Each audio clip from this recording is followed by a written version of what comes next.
All right. All right. Hello, everyone. We didn't do music. I know we're terrible. Hello. I am not having the best week. I've had a very low energy week. This morning was the first morning I woke up actually feeling like sleep did something. So that was good. How's your week been, Jay? Well, it's surprising that it's Friday. It doesn't Um, feel like Friday, does it? yeah, I, Yep. I feel like I was just, I don't know, maybe when you're just generating so many things with AI, it's like, yeah, just life becomes a blur. Pretty much. Well, I'm author Elizabeth Ann West and CEO of the Future Fiction Academy, AI writing extraordinaire, and this is the wonderful Jay Rosenkrantz, Plot Drive co-founder, AI writing extraordinaire as well, and also Vibe coder and surfer. Yes, not a great one, I should say, but I have been in the water on a Yeah, board and and I've I wiped out heard many times. on your most recent or one of your recent surfing adventures, you may have saw a aquatic creature that is showing you that you're hanging around romance authors a little too much. Yeah, I was with a friend. I saw a seal. We were talking about the seal. And I was like, oh, that seal is probably just a billionaire who shifts into a seal as a result of environmental deterioration and is looking for love. So there you go, everyone. We have converted him. He is one of us. He surfs and goes out with his friends, and all he can see is plot lines everywhere. To be fair, my whole life I've been seeing plot lines everywhere. I just never knew there was this other world to like grab from and There's all these other inspire people who me. are just like you. Right. I would be like, previously I would have been like, that seal is actually the chosen one. He's been cursed by a witch and he's like needs to like ride the fabled wave to bring back the dragons and you fulfill his destiny. But now it's like, nope, that's a shifter billionaire. This is Shifter Billionaire. Jen BB says, write that book, Jay. And Liz says, I would love to read that, Jay. Okay. All right. So Good to I know. want to say hello to everyone. We have the Buddy Show in Cambodia. Good morning from hot and sticky Cambodia. It's Saturday here, 11 hours difference. Well, let us know how the future rolls. I will be up late tonight because FP3 it's in there's F1 this weekend in Japan, everyone. And so I have to stay up late tonight to watch. So um but yeah, and then we have Eldon McWood. Whoa, I actually get to watch you guys live again. Woo woo. Welcome, author of Grimdark and Cyberpunk. What is Grimdark? Is it just like dark Grim fairy tale? Grimdark is like super no, it's not like Grimm's. It's like super dark and like ultra violent. Is that Um like Splatterpunk, or Splatterpunk is when we kill the kids? no. I mean, kids may get killed. I think it's just like really sort of visceral description of action that's incredibly bloody. I think of like Joe Abercrombie, who's kind of like the king of grimdark fantasy. He's like Okay. very funny, but has like one of the main characters is like a torturer who became a torturer because he was tortured. And And they go I really, oh go ahead, I'm sorry. no, they just go really deep into his torturing. Eldon Like, agrees with you. He says think Joe Abercrombie and J.G.R.R. Martin.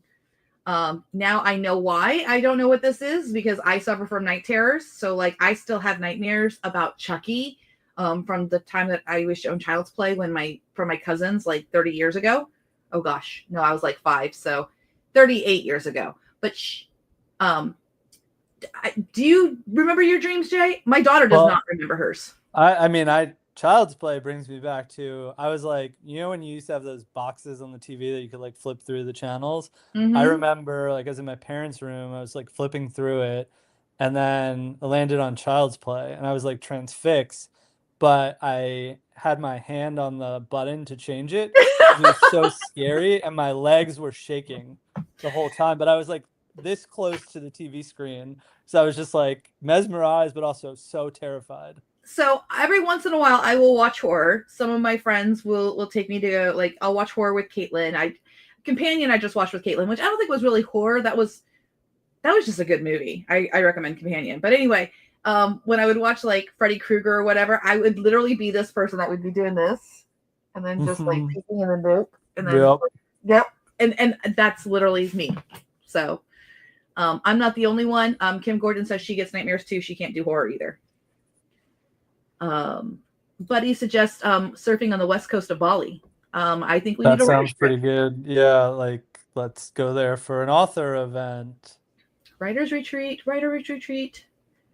Eldon says he grew up watching horror movies, but my cousins had nightmares as well. My daughter loves the macabre. She always has since she was like itty bitty a toddler. She loves horror movies now. She's 15. Many of you got to meet her in New Orleans. Oh, I have a funny story about tonight's thing. I had warned her that I had this class to teach on YouTube, and we were watching a show, The Pit. We were catching up on The Pit on HBO Max, which is a great show. If you guys haven't watched it yet, you should. And after it, I was talking with her, and she was like, "Hey, Mom, your class." And I was like, "Yeah, it's not for 30 minutes." And she goes, "Okay, just checking. My job as an intern never ends." So she's continuing with the interns. Nice. New Orleans and trying. For those of you who don't know, in New Orleans, she was like texting. Like I told her I had a session at 11. I was off on my times. I was supposed to be there at 10:30. And so when 11:06 rolled around, she texted me like, "Mom, your talk." And I'm like, "Or is this it?" And I was like, "This is it. I was just late." Yeah, that was great. That was a great moment. All right. So not the only ones about horror movies. And then Danny says that horror movies these days make him laugh. That new Megan 2 looks like it looks like they remade Terminator. I don't know if you've seen the trailers for Megan 2. No, but I saw the trailers for Megan 1. So now I need to watch the trailers for Megan 2. All right. So tonight, I think we should jump right into some plot drive. I promised people I would be live this week, and I was live not once this week. And I want to apologize, but unfortunately, there's not really a way to I guess I could have used the community, and I should have done that. My health took kind of like a nosedive at the beginning of this week, so I have only generated one book this week of the 7 that I need to get done by next Friday. But I have that book done. And Jay, do you hear a lot from authors that they're always trying to figure out how to edit with AI? Yeah. Yeah. Generating is easy, right? I wouldn't say it's easy. It's easier, but easier, sure. But yeah, editing and making the edits sort of feel like it's the voice you want it to have and do all that you want it to do is quite tricky. Yes. Kimberly says validating takes forever. At least for me, it does. So how many of you in the audience were with me on whatever day was the not a class day? I think it was Tuesday night. We did the not a class with EAW. This was inside of the mastermind, and I went ahead and used N8N to generate that book. Let me know in the chat. I think Harper was with us. By the way, I meant to say hello to Harper and Alyssa and Susan. Welcome to, I didn't mean to overlook you. Reading with Love. Good to see you again, too. Jen BB, I know you were there. Yes. Oh, and Chrissy was there, too. Awesome. Awesome. Okay. Kim's like, I was there, and then I rewatched the beginning. Good. Okay, so most of you were there. Fantastic. Oh, we got Lynn Jordan in the house and Mel. See, I see y'all hiding in the woodwork there. What's up, everyone? I was not there, didn't see it on the schedule. That's because it got added on the schedule 1 hour or a few hours before I actually did it. So it's not you, it was me. I was the problem. But the good news is if you are in the mastermind, it is class 3. It's not that class. I lied. It's a madness with EAW, I think now is where it got thrown. And it is class 913, I think. Whatever the most recent 900 one is. But for those of you who are, 915. That sounds right, Kim. Thank you. Class 915. I'm going to end up repeating, either editing parts of that or repeating that on YouTube Live, because we are going to be open sourcing those basic N8N workflows, the very basic ones. And I actually have them in the notes so people can actually access that. Jay, I don't think you got to see those workflows. Did you? Just the normal NAN workflows or something new? It's the very basic ones where the first one makes a story dossier, the second one makes chapter 1, and then the third one writes the book and it sends all those emails to me that's like, hey, gorgeous, I finished the book, etc. I've seen that. Good. Okay. So we don't need to go over those again. You're aware of them. Yeah, I'm aware, and I hear the tectonic plates of publishing groaning. Yeah. Kim goes, happy to help. Now I have to figure out how the heck to set up N8N. Don't worry, we're going to have you. Be patient.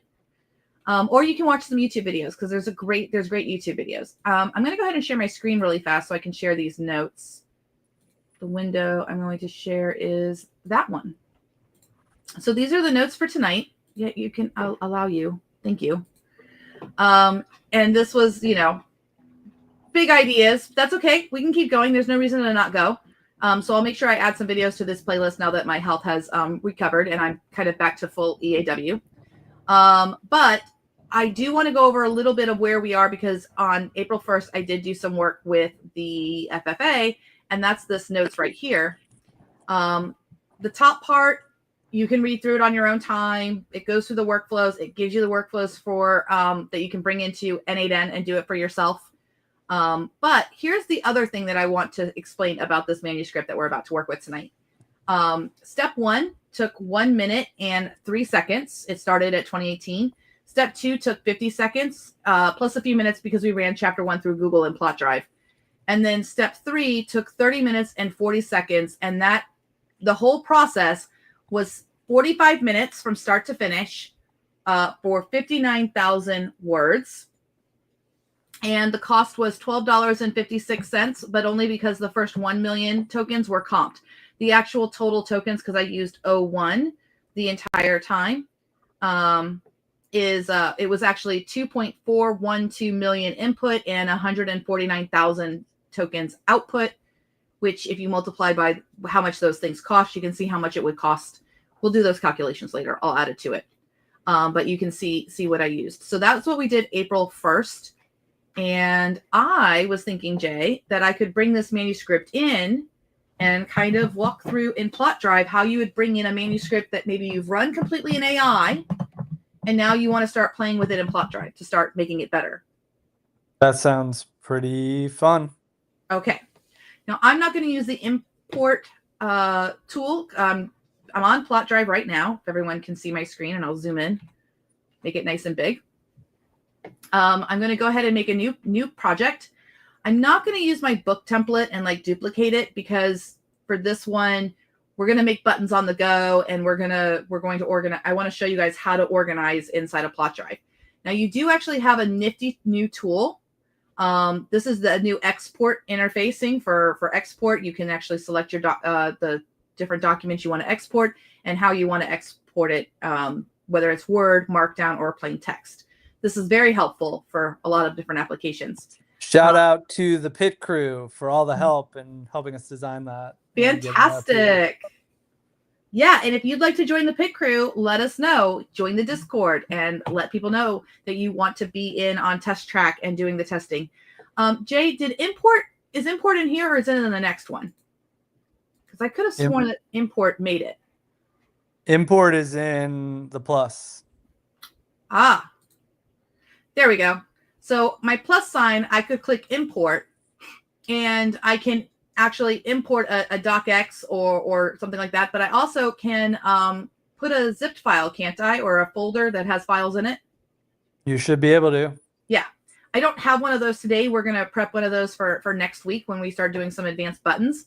And that's my bad. I didn't do my book that way. So instead, what I'm going to do is I'm going to show a different way of doing it, a more manual way. Not because import doesn't rock. It does. I am going to show a way that I've been using in order to keep track of where I am in my editing process.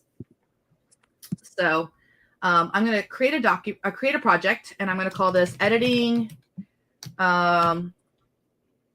It's a City Marsh book, and it's Latte Love. It doesn't have a title. We're just going to create it. Okay, so the first thing I'm going to go ahead and do is make some folders. So I want to make a folder, and I'm going to call this rough manuscript, because that's what I'm bringing in. That's the first draft. I'm also going to make another folder, and I'm going to call this story information that I will need. And then I'm also going to make another folder and call this final chapters. There was a reason I showed you export, because we're going to start finalizing some chapters. So inside, what I like to do is I like to take this new document and just put it into the folder that I want to start off with. So this is going to be the rough manuscript. Now, I am going to hop over to Google Drive. What that N8N workflows that you have, it'll actually, if you learn how to tweak them, and please make sure you tweak them. And if you do, change the email address at the end. Otherwise, you'll be sending me emails. I don't want your emails. Send emails to yourself. But basically, the AI did all of this for me. I did not do any of this, this folder or anything. So this folder, Insta Love Coffee 1, this is actually the story dossier that it wrote, but I'm not going to work with that. I only want the manuscript. And I am going to edit, select all, or your Command A.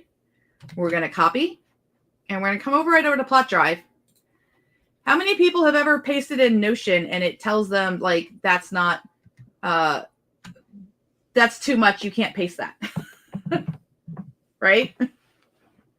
I hate when Notion does that. But I went ahead and pasted everything in. And this is why I'm doing it this way.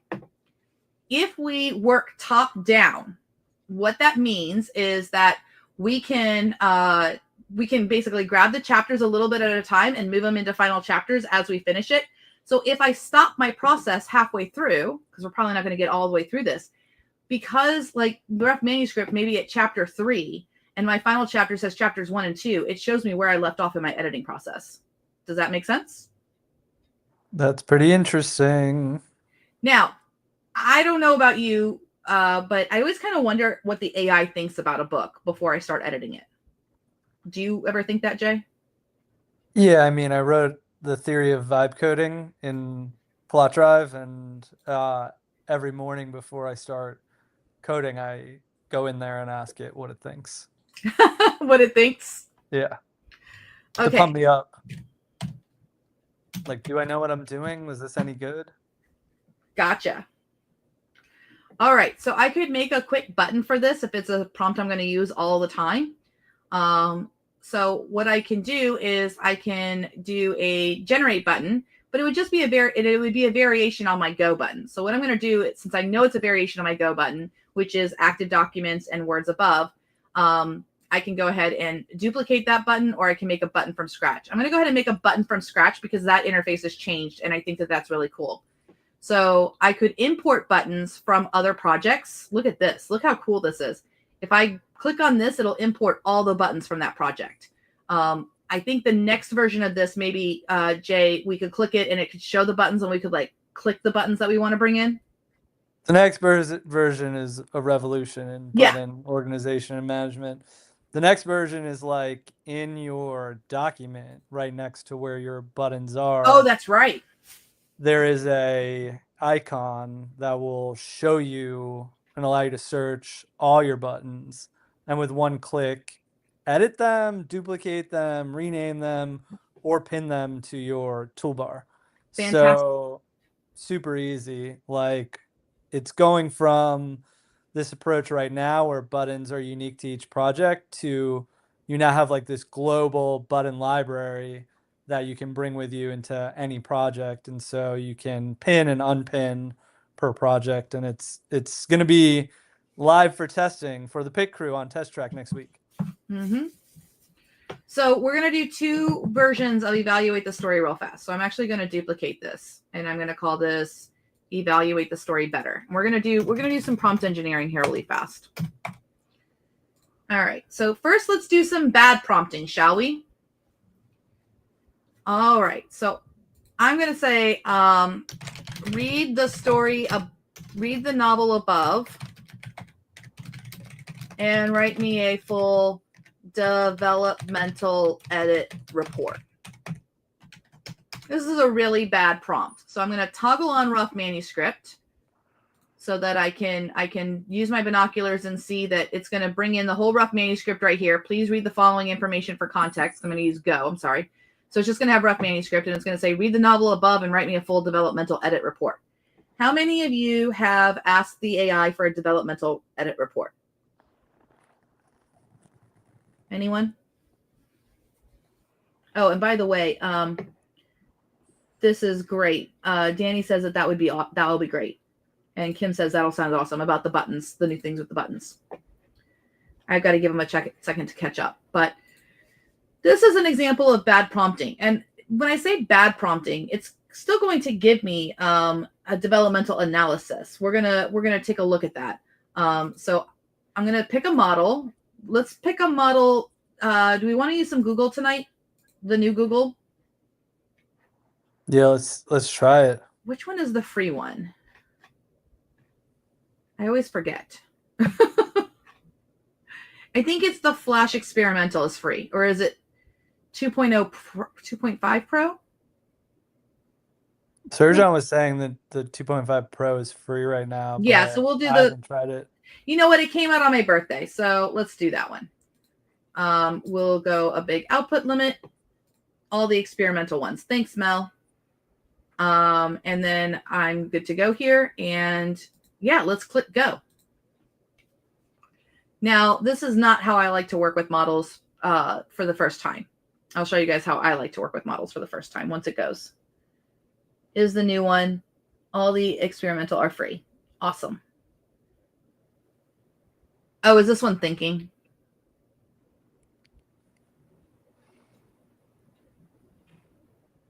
I love how they're always on the ball about it. By the way, while we're waiting here, can you guys like the video, please? Jay and I sacrifice our Friday nights. He could be having, hot dates. I could be, I don't know, watching Jane Austen movies.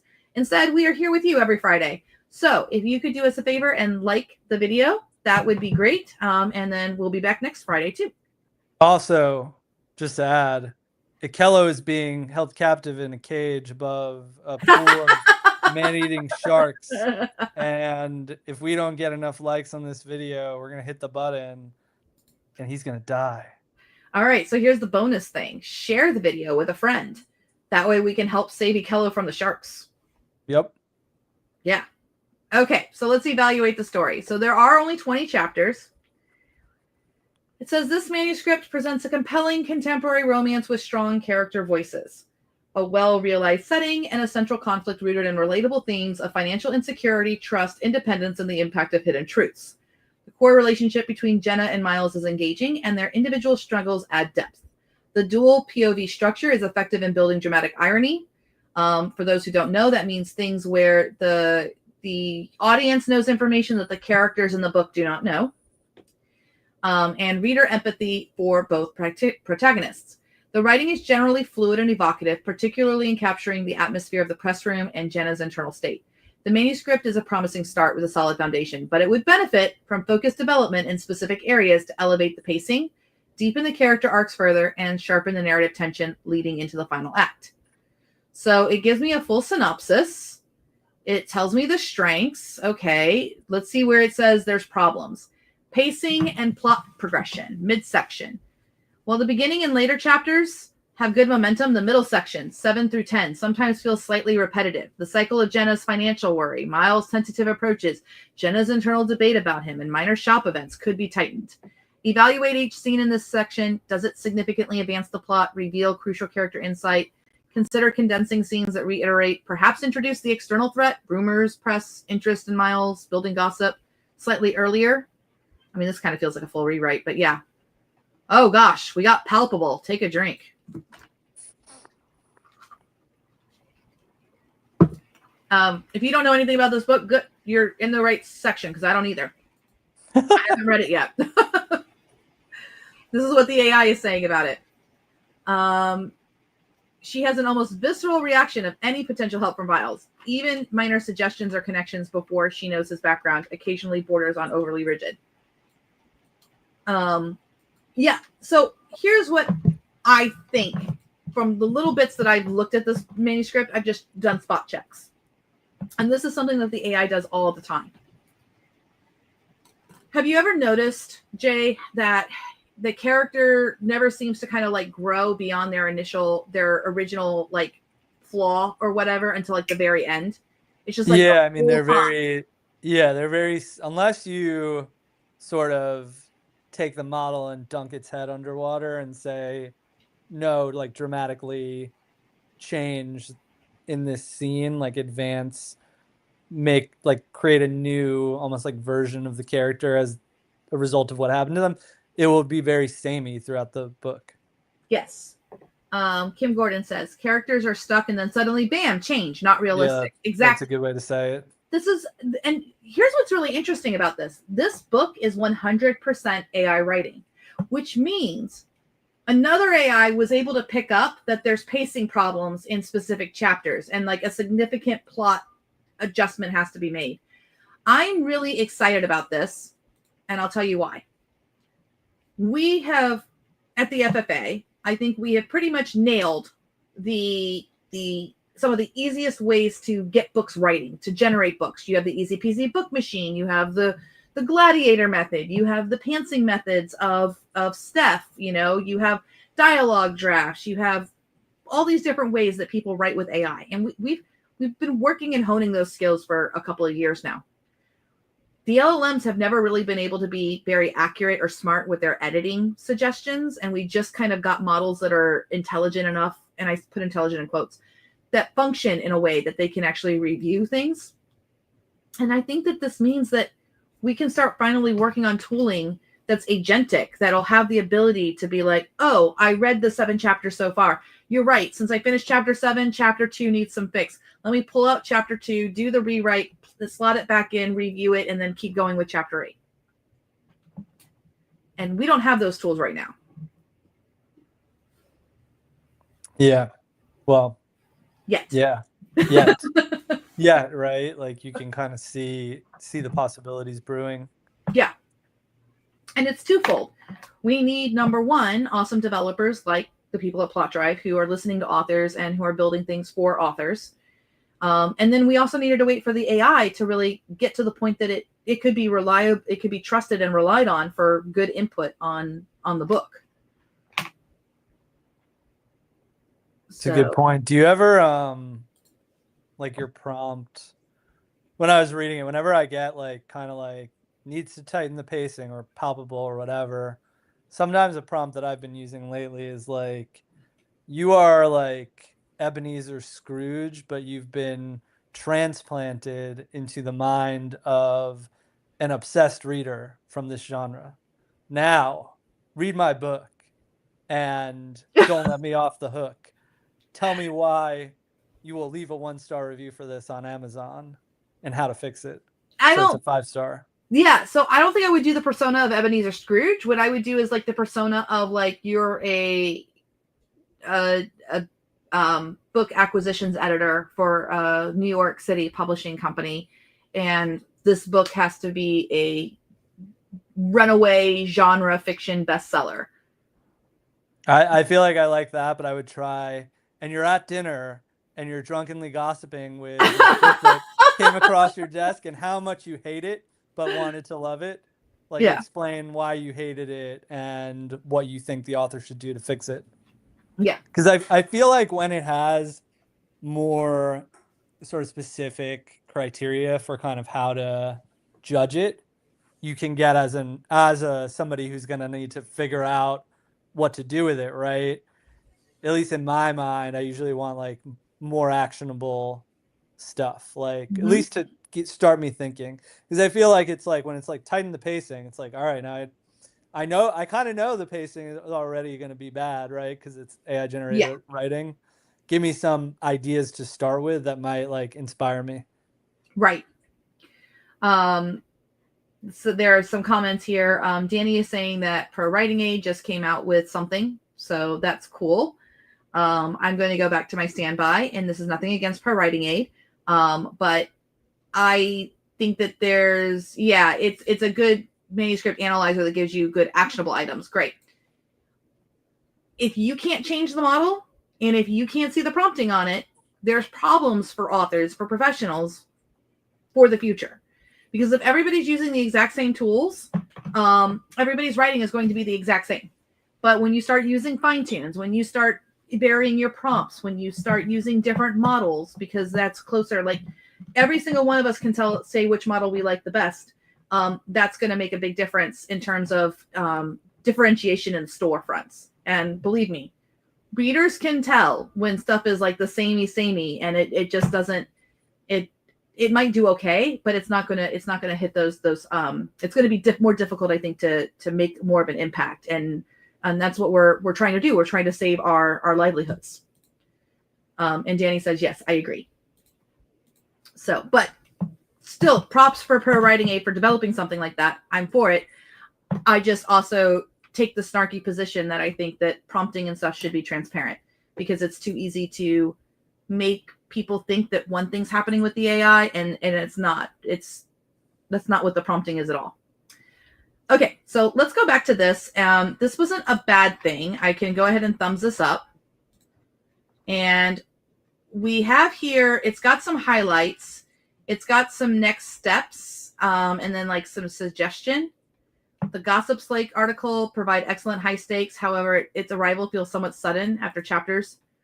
So it's giving some suggestions, but it's not really concrete to me. It's kind of giving what I would say are like, here, human, let me give you some word salad and you synthesize and analyze and figure out how to make this work. Does that happen to you too, Jay? Yeah. Frequently. Frequently. Yeah. Oh, Kimberly says she's seeing that a lot in social media posts lately. So many generated with free GPT and they all sound the same. Yeah, we can all spot AI writing now a million miles away. Okay, so this is good though. I'm happy because this was like a bad prompt. And well, not a bad prompt. It was a very simple prompt.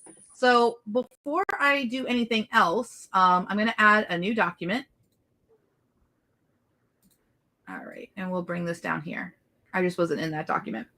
I'm going to turn off the rough manuscript. And I am going to now ask that specific model what it thinks a developmental is, what a developmental edit is. So I'm going to say, what areas would a developmental edit report for a novel, for a romance novel, include? So this is an interview technique. This is what you should be doing. I shouldn't should on people. This is what I recommend you do with new models. Jay, do you interview new models?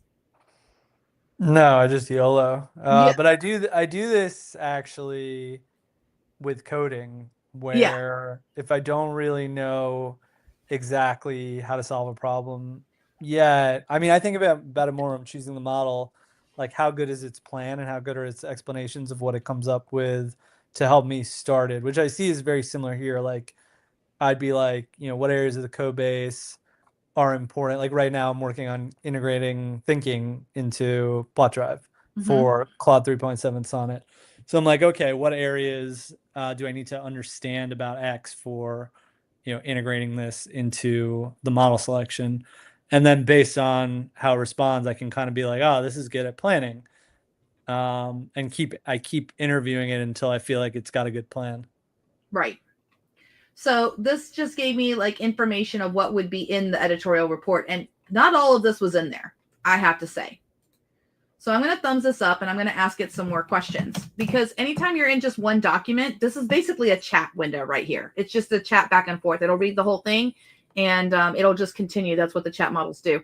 So I'm going to say, okay, what would you call a report that read a whole book and listed in detail every change that needed to be made,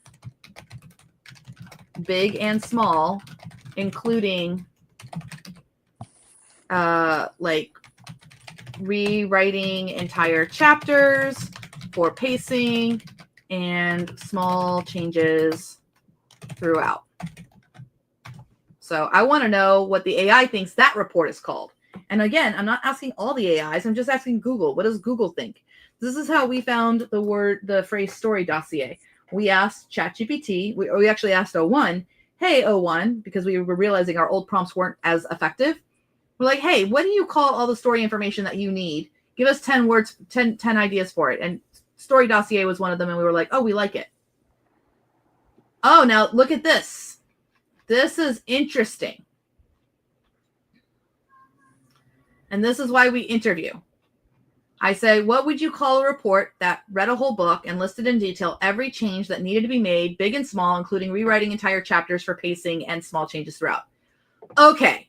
The type of report you're describing goes significantly beyond a standard developmental edit, although it incorporates those elements. A developmental edit primarily focuses on the big picture, plot, structure, character arcs, pacing, etc., and identifies what needs fixing and why, usually with examples, but not an exhaustive list of every single change down to minor details. What you're describing sounds like one of these, or a combination. Substantive, how do you say that word?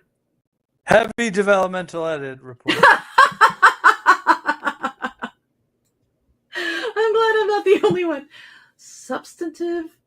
I think that's right. Substantive edit report or heavy. I would go with substantive because substantive. It feels wrong saying it. Actually, I think it does. But substantive just sounds bad. So substantive, at least you get to like make a substantial long sound. Yeah. Substantive. Substantive. This is probably the closest term. A substantive edit, often used interchangeably with developmental editing, but sometimes implying a deeper dive.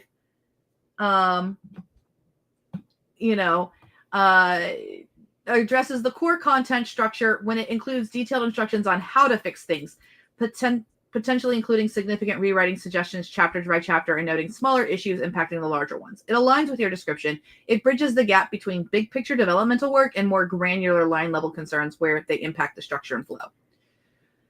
A combined line edit report, though unusual. Typically, these are separate stages. However, in edit, it could theoretically provide a report that covers the large issues and also the extensive notes in the sentence line. Manuscript overhaul plan. I think I like that one the best. These aren't standard industry terms, but accurately reflect the function of the report you described. A detailed prescriptive plan for significantly reworking the manuscript at multiple levels. So it's saying the best fit is this. Gemini. I love that. Gemini. Jen goes, Gemini. Nobody does that in one report, weirdo. Right.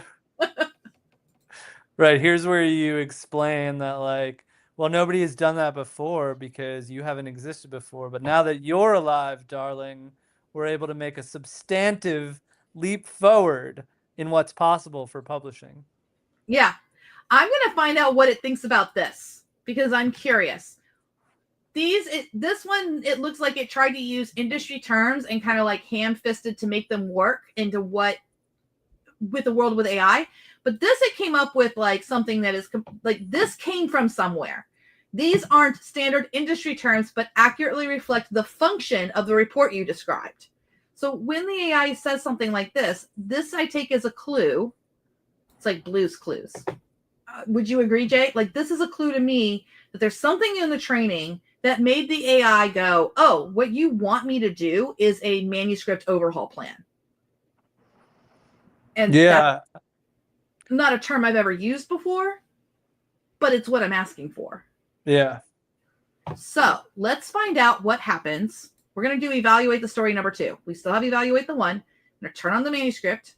I'm going to open this up and I'm going to copy that post, that prompt again, except I'm going to change the keyword. Oh, this is interesting. Let's see if it gets it. Read. Now, I'm not turning on that conversation. So this is isolated from that previous conversation. The only thing it has is the manuscript. And then I'm asking, read the novel above and write me a manuscript overhaul plan. And we're still using the same AI model. And we're clicking go. I'm excited. This might also like just fall flat on my face. But sometimes Just gives you the same thing it gave you last time. yeah, but sometimes the vocabulary is a little like it can make all the difference in the world in terms of like what you get. Mm-hmm. Anyone else excited about the manuscript overhaul plan? Kim goes, that's part of the excitement. Woo!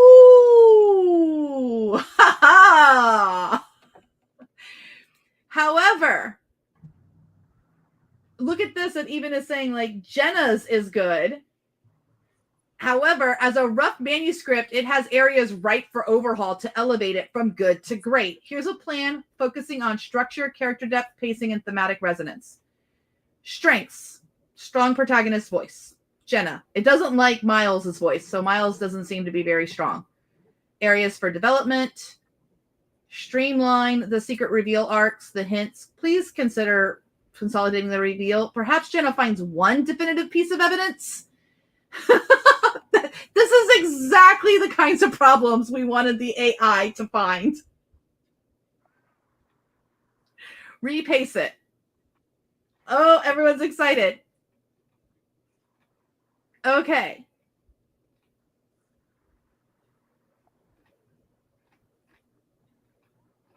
So, we're going to thumbs this up, and we are going to call this manuscript overhaul plan. Ooh. Ooh. And now we are going to tweak the Easy Peasy book machine to make this work. So here's what I'm going to do. We're going to do another document, new document. Actually, it can stay up there because it's not, this is going to be like a temp doc. You know what? That's what we're going to name this. We're going to name this temp documents because I'm not going to keep them.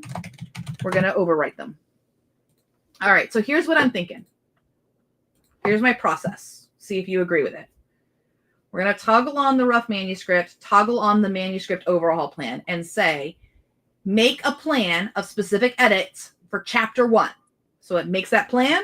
And then we toggle on that plan and we say, rewrite chapter 1. So it's a final draft, making these changes from the overhaul plan.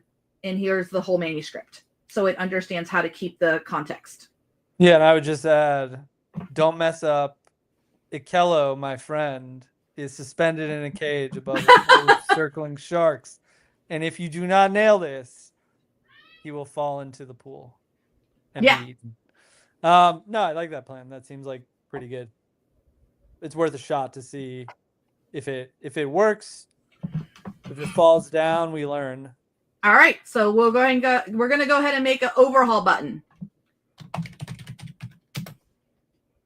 Overhaul.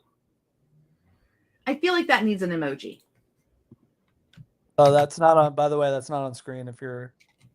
Oh, thank you. So I made an overhaul button by just clicking the plus button here. So we need a truck or like construction. Can we use the AI assist and see how close it gets to what you want for the instruction? Oh, yeah, we can. Let's try it. All right. I was wondering where that was, and I didn't know. And I was like, okay, how do I make it go? Okay, so this is a new feature. This is the AI assistance to help you make buttons. So I'm going to click on it, right? And I'm going to say, describe what your button should do, and we'll auto-generate the full prompt below. This button should read documents called rough manuscript and what else is it called? The manuscript overhaul report.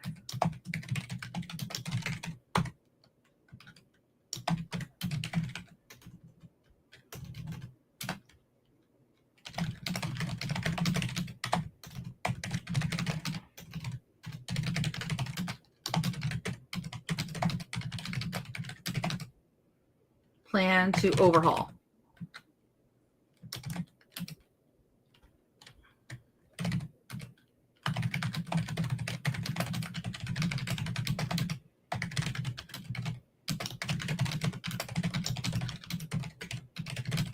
but I will type that in. Let's see what it can do. Generate the prompt. I'm just generating with Gemini. Unprecedented torrent. Yeah, this is pretty good. Look at that, guys. Analyze the rough manuscript and manuscript overhaul reported provided in the context below, and it put in active documents. Based on this analysis, create a detailed action plan to overhaul the chapter identified here. Words before. Focus on addressing the key issues noted in the report and improving the chapter based on the rough draft. The only thing I'm going to change here is the manuscript overhaul report. You know what I mean? Yeah. I would say that is an A+. That is amazing that it just made the prompt. There we go. There and the we cool go. thing, if you click the question mark too, if you're somebody who wants to learn more about how these things are constructed, you could click that and it will generate you an explanation of how that works. Danny says he loves that feature. I mean, that is really, really cool. So you don't have to be an expert prompter or anything like that. What does this button do? Copies it? No, it just shows you variables. Yeah, okay. if you want to manually And then add this them. like understanding your button. Oh wait. Oh my gosh. Wait. What? So buttons somebody else made that I don't really fully understand. I can click the question mark and it's going to interpret the button for me. Yep. Let's see what it does.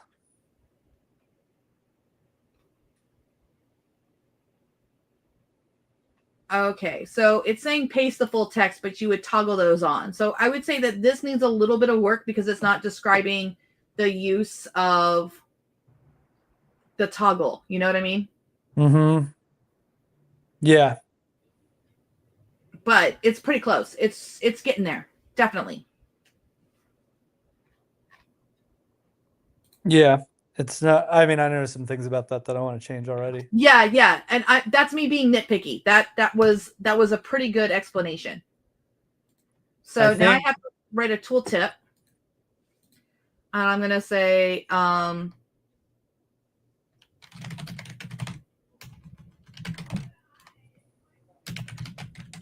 write chapter and number. So that just reminds me what I need to do so that it'll say chapter 1, chapter 2, chapter 3, chapter 4. Okay, hold on.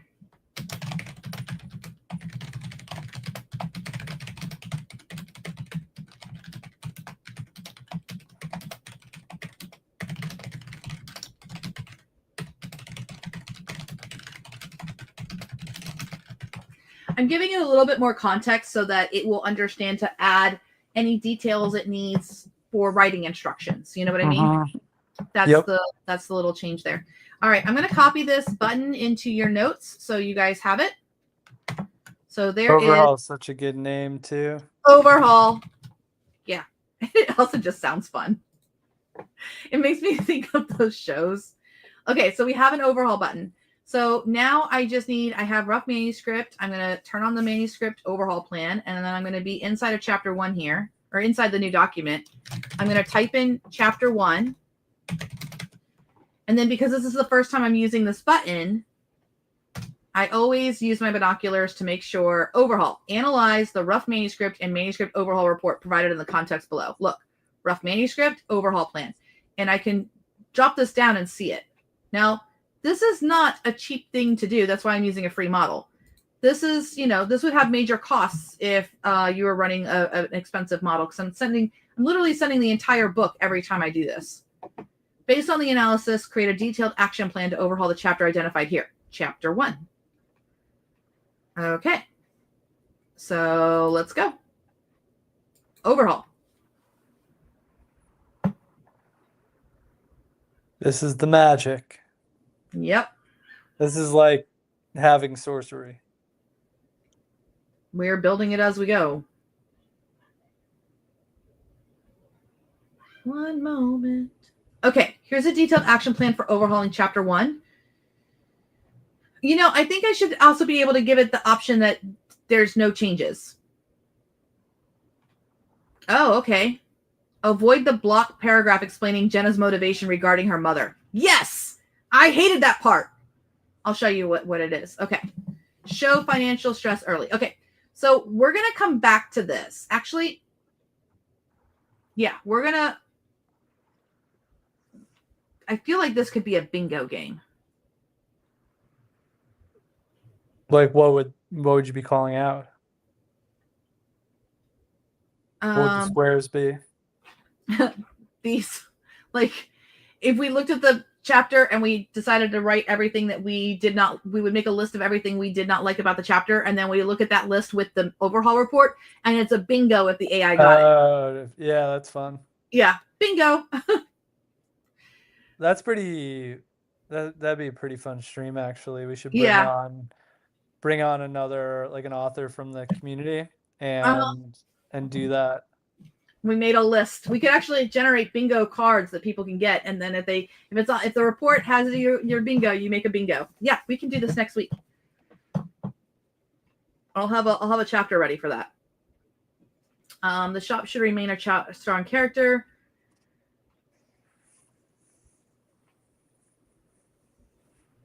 Before Miles. Okay. To strengthen verbs. Look at that. She felt, she realized. Make the prose more direct and impactful. Yep. Add tactile details, review all dialogue, trim any lines that feel redundant. Establish the scene's chaos. Weave it in. Do not add significant new plot points not outlined here. The goal is an overhauled version of the existing chapter 1. Huh. Let's see how well it works, shall we?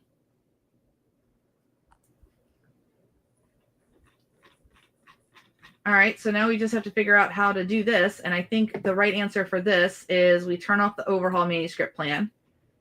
We make a new document. What do we call it? Final chapter 1 or something? Yep.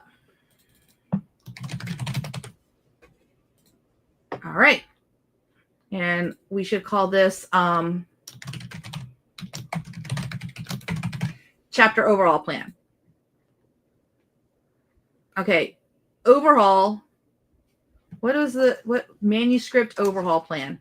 So overhaul is the plan. And now we need a cool word for the rewrite. And I guess we could just rewrite. Oh, SWAT. Danny says fire away. Why not? Fire! Oh my gosh. I need a cannon. No cannon. Oh, there's an arrow. We'll use the arrow. That works. All right. And I think we should use the AI assistant again. What do you think? Let's try it.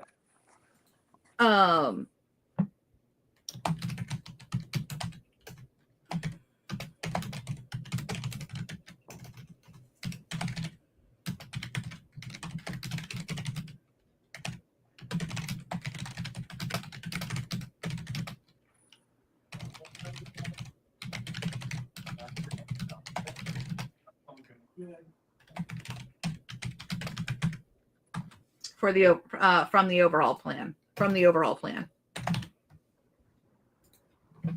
I was a little bit simpler this time. Let's see how it goes. Run overhaul plan. ROP. ROP. Oh, that's not an arrow. It's a canoe. Okay. Based on the provided context documents, which contain the rough manuscript and the chapter overhaul plan, please execute the following. Identify the specific chapter targeted for rewriting as indicated in the chapter overhaul plan. Rewrite that entire chapter according to it. Ensure the rewritten chapter is consistent in style and tone in the provided. We don't want to repeat active documents because that'll put it twice. So yeah, that's actually a good find. Like a good rule to put in. Well, we should prevent it from ever doing that. I'm going to actually take this out because I think that might confuse it. It won't be able to overhaul if it's got to keep it consistent. Words before. Please generate the complete rewritten chapter now. This I actually want to keep because Eventually, I would be turning on final chapter 1 so that it can make the final chapter 2 and know where that goes. So I'm going to save this. So there is no chapter. There's no words before right now, but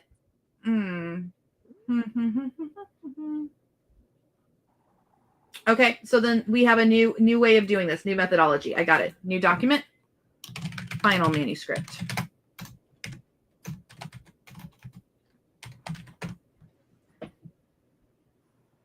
Can you spell yourself correctly? Thank you. Okay. So what I like about this is I can write inside of, like, let's see how this works.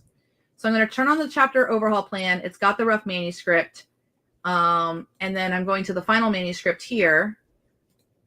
And I'm going to click fire.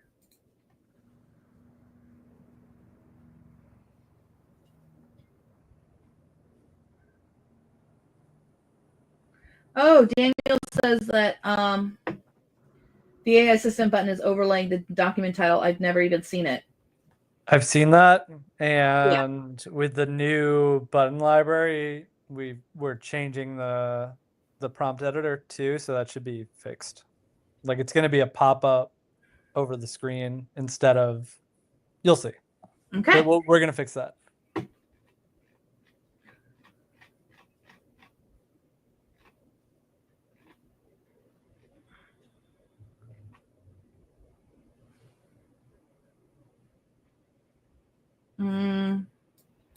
I'm going to thumbs it up.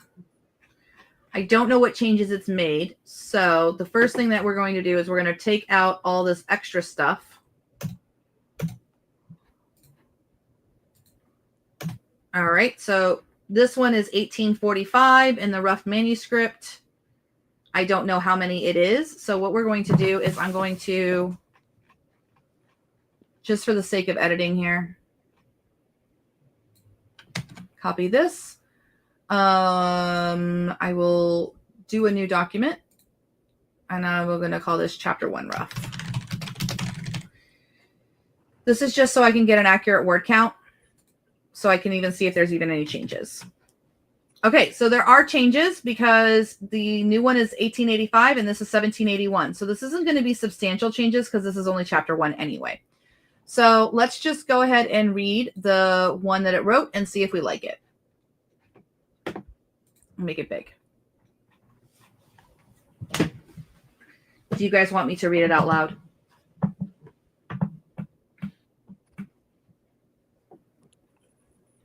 Substantively. Substantively? Okay. Yeah, and I've got to run in 5, yep. So this is going to be a great cap to my presence here. I've got to go release a Kello. And okay, you can go release a Kello, and then that way I can do this, and we'll be good. I just want to hear the beginning. I want to see. You want to hear it? Okay. Yeah. The day's mood is always set by the espresso machine. Not just the hiss, that's standard, but the rhythmic thump, hiss, gurgle that follows. When it's hitting a frantic tempo, drowning out the low hum of the pastry case and the indie rock Tony's got cranked slightly too loud, I know we're in the weeds. Today, it's practically performing a drum solo. So I would already fix this because we're doing contemporary. I would put that as its own paragraph. Yep. The line for the press room isn't just long. It's a human python, coiled past the green velvet armchair I haggled for at the Almeida Point Antiques Fair, its tail twitching out into the polished marble lobby of the Omni Tower. Office workers, earbuds firmly in place, clutch phones like lifelines, their eyes glazed with the Monday morning fog rolling in off the bay. And honestly, I thrive on this okay, so let's put that as a new line, right? I thrive on this controlled chaos. Some days it feels less controlled and more just chaos, but it's mine. Or maybe we change that so that the effect is this. Yeah. Yeah. Caitlin, oat milk latte, I call out, sliding the cup, crowned with a slightly lopsided rosetta because Tony's moving at light speed, onto the worn wooden counter. He flashes me a grateful grimace from behind the chrome beast, steam swirling around his head like a halo. Without missing a beat, okay, that should be a new paragraph. Without missing a beat, he slides the correct milk pitcher toward me just as I reach for it, a silent choreography perfected over countless rushes. Outside the shop's glass front, The elevator dings its arrival, disgorging another wave of people heading upstairs to code, crunch numbers, or whatever magic happens in the tech warrens above us. Just another manic Monday in downtown San Francisco. Grabbing a damp cloth, I swipe at a sticky patch on the counter, catching a distorted glimpse of myself in the side of the bulk brewer. My pink vintage apron, a cheerful cherry print, already bears a faint dusting of cocoa powder near the pocket. Paired with the defiant flash of red lipstick I'd applied at 5 a.m., I probably look slightly unhinged. Functional, but unhinged. It's a look. As I wipe near the register, my knuckles brush a barely visible, crinkled invoice peeking from underneath. Coastal beans, already 3 days past due. A familiar knot tightens in my stomach. Need to make payroll Thursday, and that next bean order. I push the thought away, taking a deep breath that smells like dark roast and anxiety. Stepping back to the point of sale system, I punch in an order from Mrs. Henderson from accounting. Extra hot, half-calf soy latte, precisely 2 equals, with the muscle memory born of repetition. Okay, so I already see like this right here. I want to do a quick fix it. Are you one question before Yeah. I leave is, are you already sensing that this is better than the previous version? Like, it is better than the previous version. I'll show you that up to that point in the previous version. So where it's Mrs. Henderson, I'm going to make that be like actual dialogue where she cuts Mrs. Henderson off and knows her order and everything like that. So here's chapter 1 rough, so you can see what the original was. It had the espresso machine, but it looks like it kept everything. Oh, you know what? It made this better. All she had was, and honestly, I thrive on this controlled chaos. That got expanded a little bit more. Then this was all pretty much the same. Then this one added the invoices better.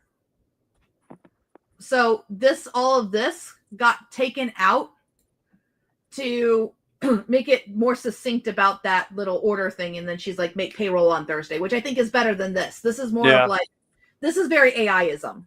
Yep. And then it was able to fix that. It added tension with the finances. It feels more like you're more in like a unique person's sort of mind. Yeah. This paragraph literally got turned into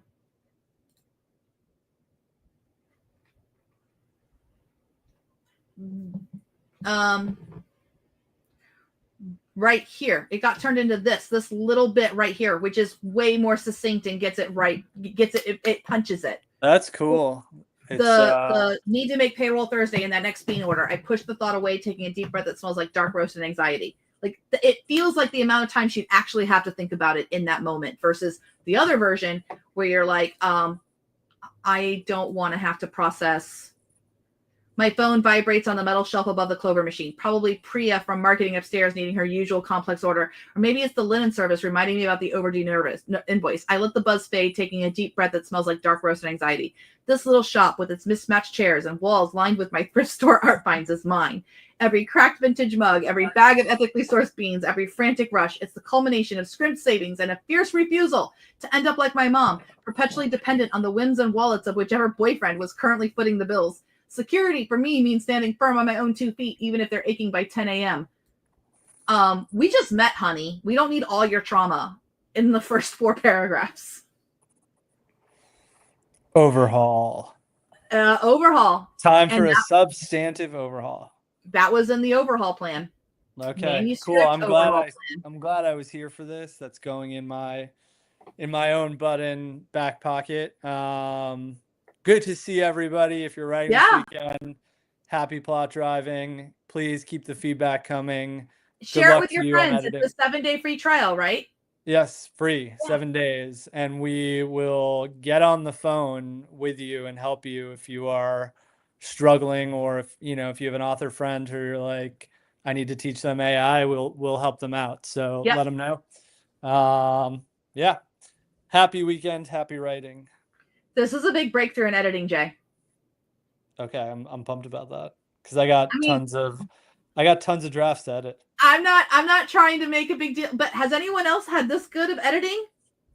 Oh, and Kimberly says bye. Okay. Bye, Everyone says all. bye. Yeah. All right, everyone. So let's real talk you and me for a second. Manuscript overhaul plan? Oh, it's so delightful. And it really does nail exactly what we're asking it to do. EAW is my megaphone. This is great stuff. I didn't think it would be this great, honestly. Should we keep going? Should we look at some of the changes that it made? Let's revise the overhaul plan and let's see if it actually achieved. So we'll do a deep dive on the overhaul plan, okay? All right, so I'm going to zoom in a little bit. Can we get the prompt that generated the manuscript overhaul plan in the notes, please? Oh, yes, I'm so sorry. The fire, the overhaul one is the one that did it.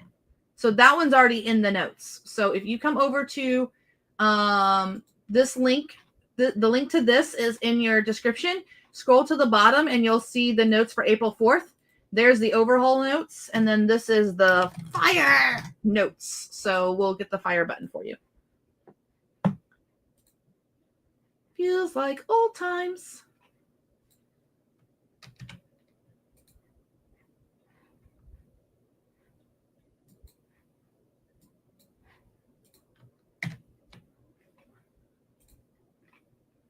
There we go.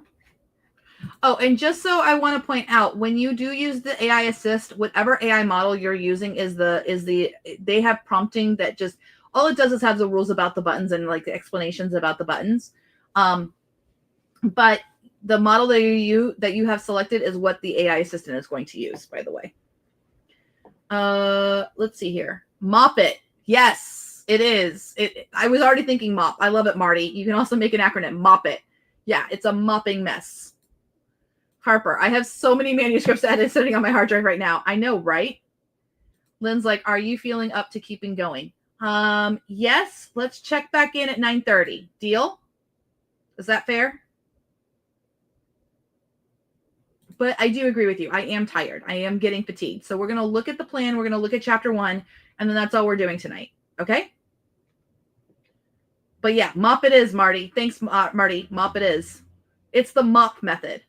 Manuscript overhaul plan. And you know what? If I hadn't asked the AI, I never would have come up with those words. I never in a million, like if I could have sat there and argued with it. No, I want a developmental plan with all the things. You saw how it explained to me that, yo, dummy, nobody does a report like that.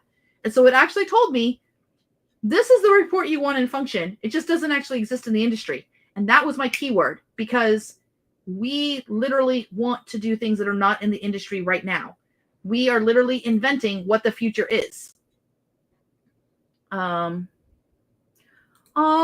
thanks, Chrissy. You're supposed to leave and well, depends on what that thing at 9 was. I mean, is there a live writing session going?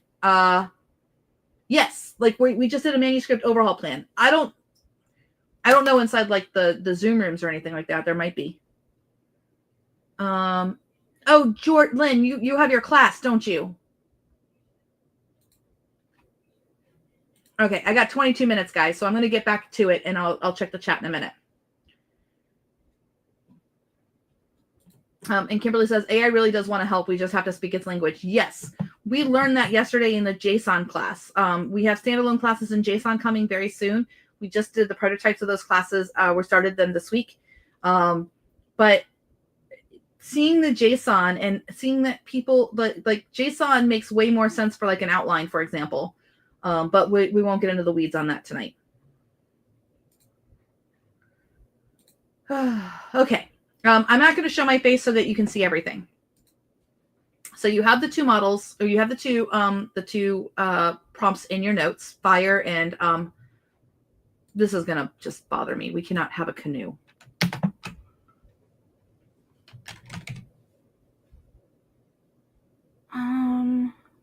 There we go. Now we have an arrow.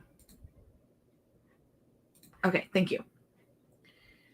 All right, so final manuscript. Let's keep reading. We wanted to look at the overhaul plan. Let's look at what the overhaul plan was. Okay. So the overall plan is to strengthen character nuance. I think it's doing that, especially Jenna's internal regarding independence and finances. The first one, is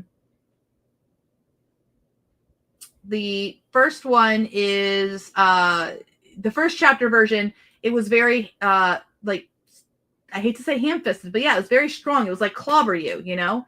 Refine the integration of backstory, enhance thematic depth, and polish the prose while retaining the established strengths of voice setting and initial chemistry.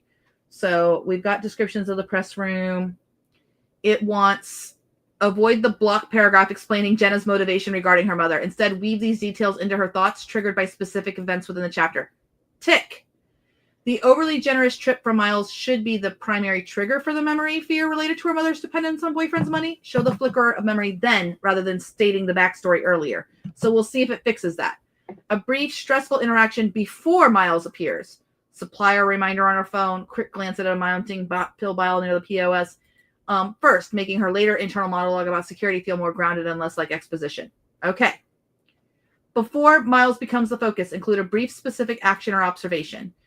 As she wipes the counter, accompanied by a quick about making payroll. Okay. While maintaining Jenna's fierce independence, add a fleeting internal beat acknowledging the difficulty or loneliness of carrying the burden alone, even if she immediately dismisses the thought. Some days the controlled chaos feels less controlled and more just chaos, but it's mine.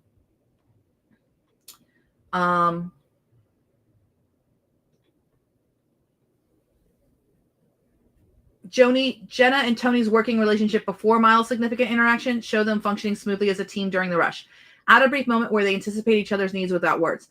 Tony slides her the right milk pitcher. She presses the next cup size he needs. This contrasts with her later resistance to accepting any form of perceived help from Miles. All right. Firmly establish the shop's atmosphere before Miles enters the scene. It should interrupt her established rhythm. Perform a passage strengthen verbs. Okay. Review all dialogue, trim any lines that feel redundant. Establish the shop's chaos. Remove the standalone paragraph. Miles' interaction. There. And I would have added a note of like, don't summarize characters' interactions, but that's me. So I'm going to do a manual fix on this because it wasn't in the report, but it's a personal issue with me. And that is right here because there's just too much. So this right here, I want to click fix it. And I want to say, expand this section only.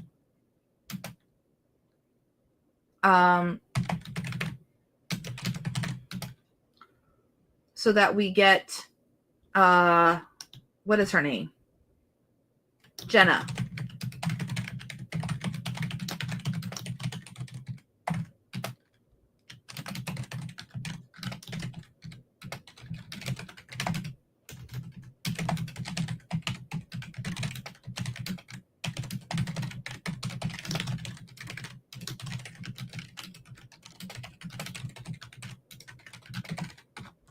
Expand this section only so that we get Jenna interacting with Miss Henderson as a regular.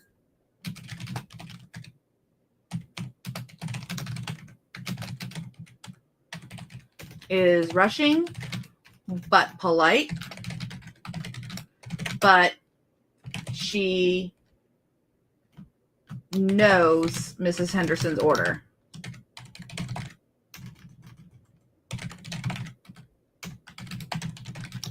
Add in Tony for comic relief about the order. Okay, so that's good. So I'm going to click submit. So I just want to expand that because I think that's an opportunity to make it seem more like a coffee shop.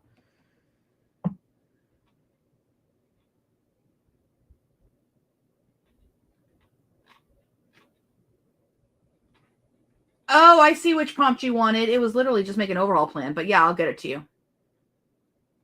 Okay, so here's what we've got. Stepping back to the point of sale system, I spot Mrs. Henderson from accounting nearing the front, her usual determined stride cutting through the crowd. Before she even reaches the counter, my fingers are flying across the tablet, the muscle memory ingrained. Morning, Mrs. Henderson, I call out over the din, keeping my voice efficient but warm. The usual extra hot half-calf soy latte? She beams. You know it, Jenna. Wouldn't survive Mondays without you.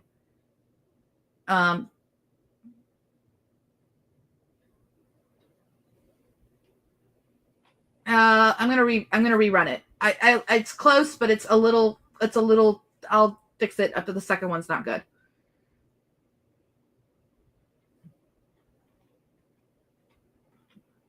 I love the rerun button.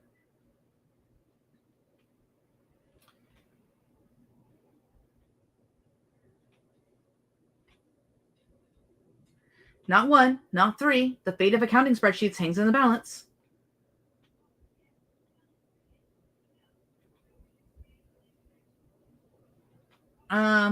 I don't know. This is not really funny. You can involve tropes. I'm going to thumbs it down so that I can run it again and tweak my prompt because I'm not quite getting what I want. So right here.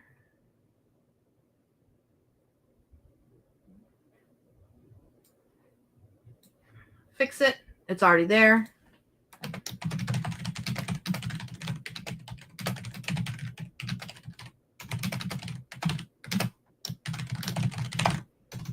Mrs. Henderson is very prim and likes to do things a certain way. Like always order her coffee. Okay, so we just need a little bit better. We need a better Mrs. Henderson is what was missing in that scene. Everybody can't be all cheery. This is too much cheery.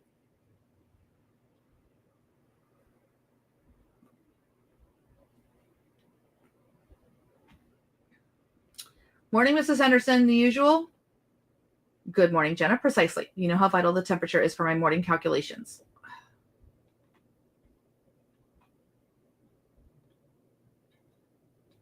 I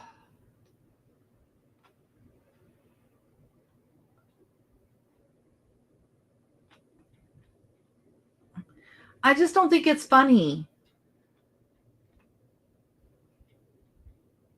What do you guys think?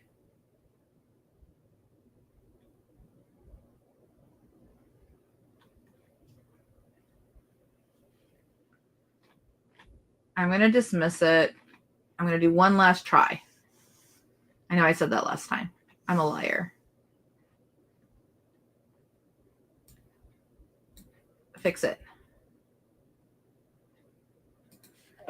Okay.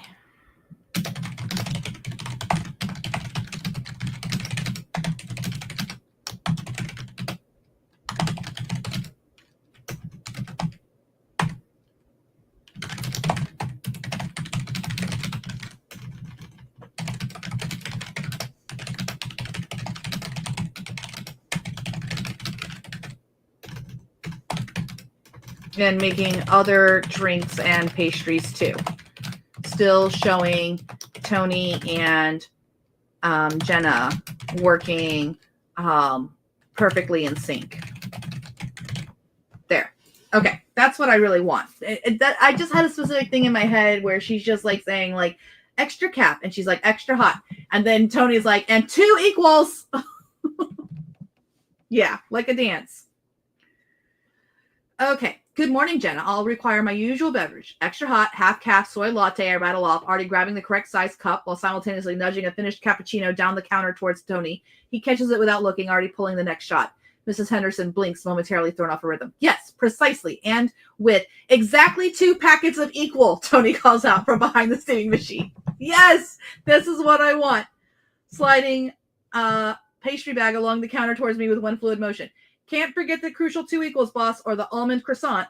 Wouldn't dream of it, I said, grabbing the croissant with tongs and tapping the order into the tablet with the muscle memory born of sheer repetition. Got your usual, ready to go, Mrs. Henderson. I flashed her a quick look, professional smile, amidst the controlled chaos. Efficiency is key on a Monday, right? She gives a stiff little nod, though a flicker of something almost amused crosses her face. Indeed, promptness is appreciated. As she swiftly pays and brustles off, croissant and precisely sweetened latte in hand, I glance up to see who's next. Okay. Yes, this is using Gemini 2.5 Prep. This is what I wanted. It's close. I'm going to make one little tweak to it. And that is, we don't want the controlled chaos again.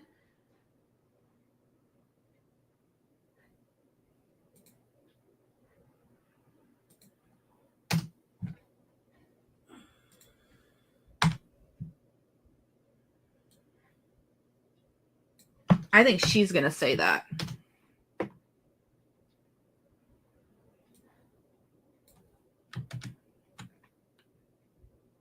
Here. Efficiency is keen on a Monday. Oh, how about promptness is key on a Monday. It's appreciated. Yeah, I like that line. Promptness is key on a Monday.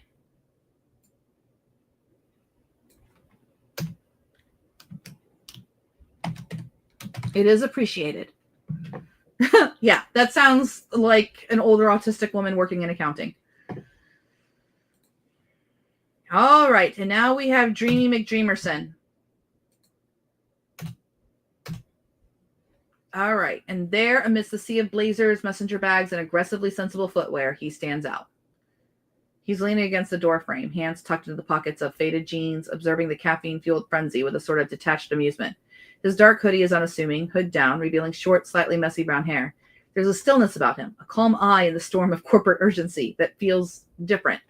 It's not the first time I've seen him. He's been in maybe half a dozen times over the past few weeks. Quiet guy, polite, always orders a simple drip coffee, black. Always leaves a couple of bucks in the tip jar, a repurposed fishbowl with a peeling "Thank you kindly" sticker. But today, something makes me look closer. Maybe, okay, we'll leave that. It's very romantic, I guess. Maybe it's the faint. I think that there's just too much here.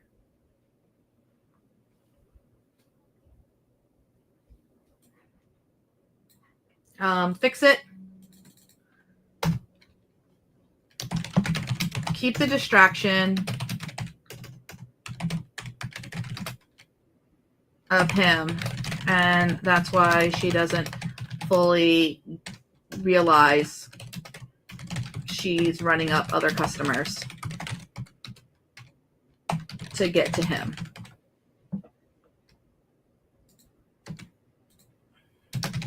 But all of the sentences cannot be, maybe it's this.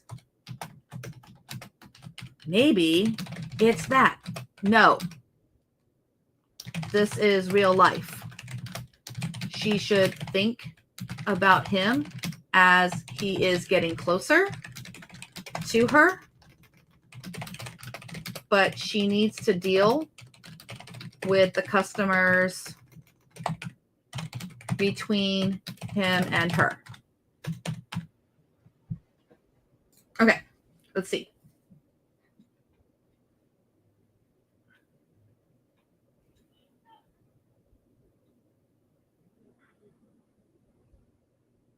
There we go.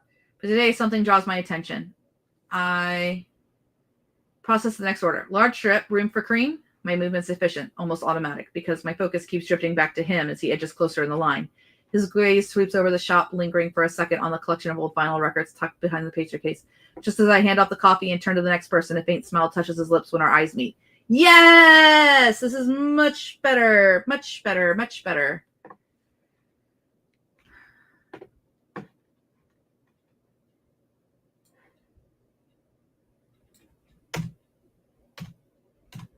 Oh no.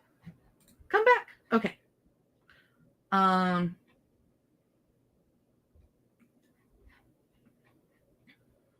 I think we'll put this back at the end of that paragraph, and then this should start the next paragraph.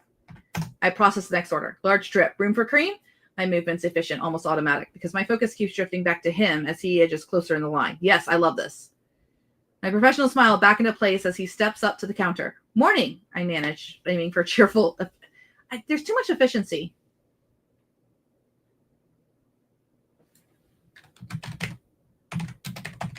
Oh, my voice.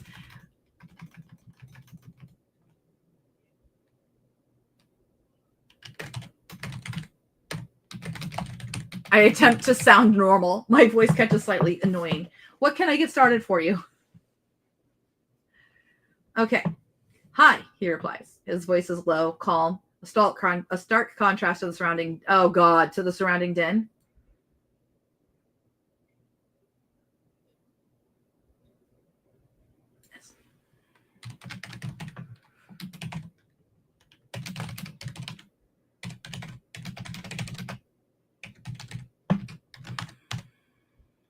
exactly how his demeanor comes across. It makes me lean in almost imperceptibly.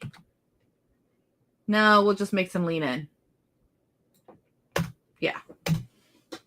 Feeling adventurous today. Any barista recommendations? He rests one hand lightly on the counter near the vintage Maxwell House tin I used to hold sugar packets. His eyes scan the chalkboard menu above my head, taking in my swirly, slightly chaotic handwriting. No, just swirly, chaotic handwriting. We don't need slightly. It's a weak verb, a weak adjective. And so same thing up here. We don't need slightly.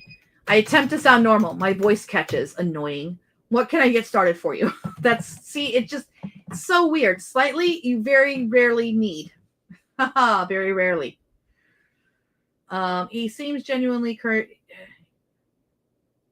we don't need genuinely. Same problem. He seems curious, not just impatient for his caffeine fix. I cross my arms, trying to project an air of casual expertise rather than sudden, inexplicable fluster. Okay, adventure seeker. Well, you're usually a black coffee purist. If you want something totally different, the honey lavender latte is surprisingly good. Or if you want to stick closer to coffee, forward but with a twist, maybe a flat white with oat milk. I think he should react there.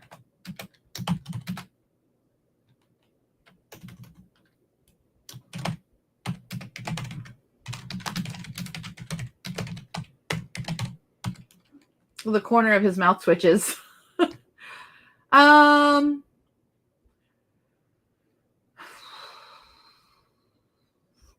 But not amusement. I don't know.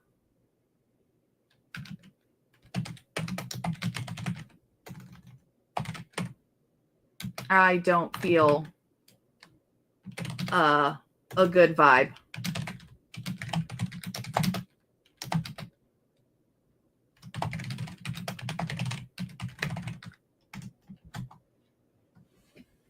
There we go. That's a little bit better. Oh, you want his brow raises? Okay. I like that. Yeah. His brow raises, but I don't feel a good vibe. So I give him another option. Or if you want to stick closer to coffee, forward, but with a twist, maybe a flat white with oat milk. He considers this with surprising seriousness. Honey lavender, intriguing, but let's go with the flat white. Oat milk sounds good. He meets my eyes again. I trust your judgment. That phrase, I trust. Okay, so not your judgment. I think it should just be I trust you. Simple words, but they land somewhere warm and unexpected in my chest. I fumble for a half second before punching the order into the tablet. Right. 1 oak. I think she should actually fumble something, right? There.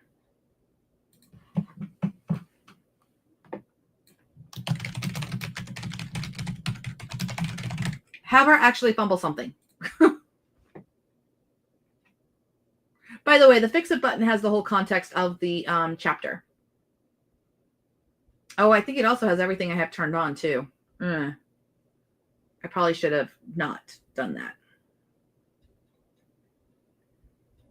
Oh, yeah. His brow doesn't raise independently. He raises his brow.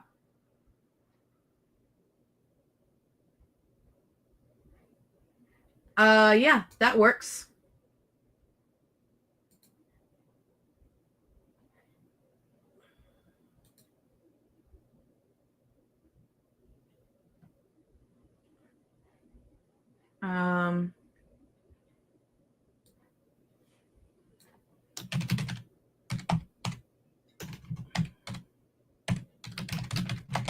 He raises his brow, but I don't feel a good vibe. So I give him another option. There we go. My fingers slip as I reach for the tablet, bumping the vintage.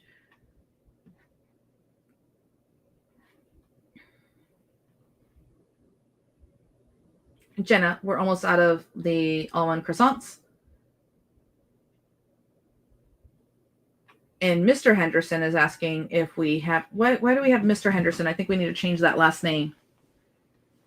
Oh, thank you, Daniel. Think about pressing the like button. Yay!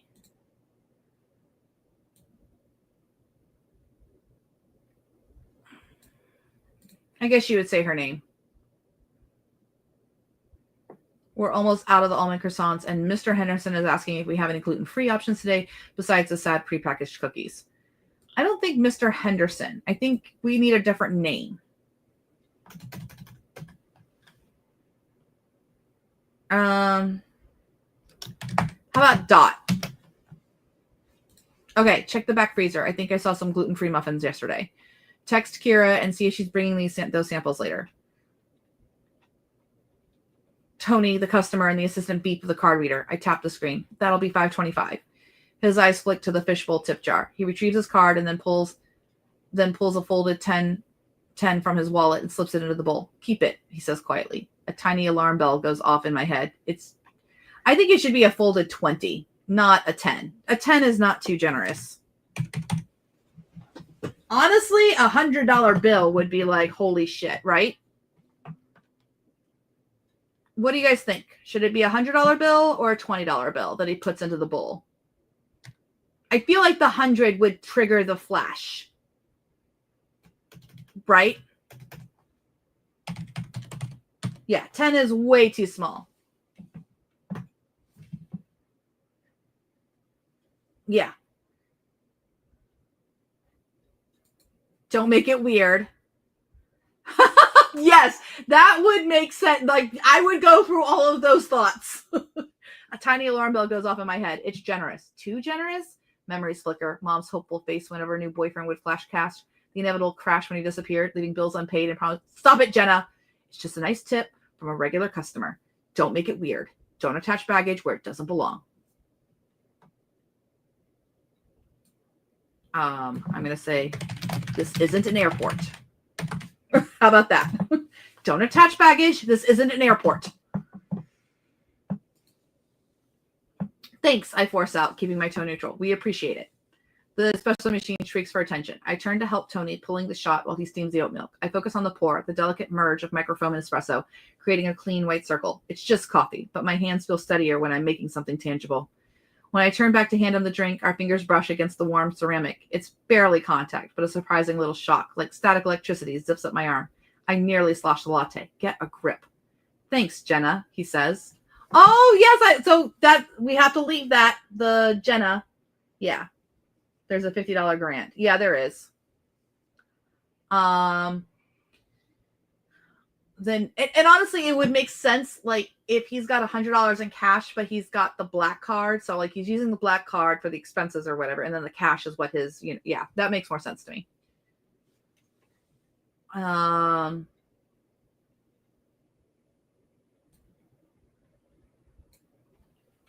think we need to give him not a genuine smile. I think we need like a more masculine thing for this. So I'm going to turn that off. And I'm going to say, fix it.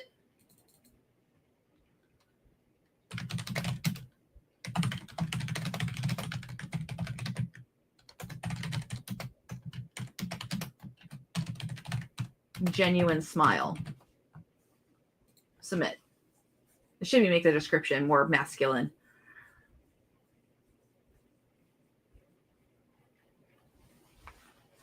I know. I could have sat here and thought those words through. Okay, I like boyish grin. So we'll thumbs that down. He glances down at the clean lines of the bright light, then back at me.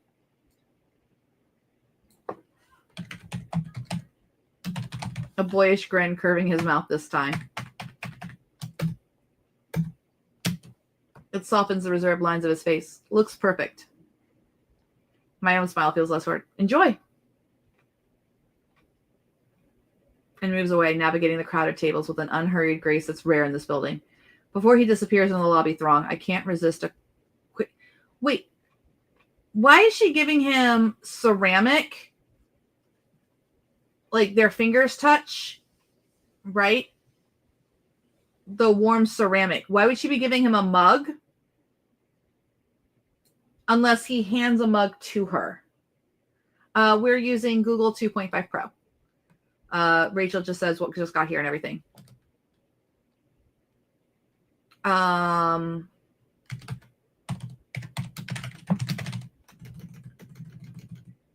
about against the warm cardboard sleeve? That makes more sense.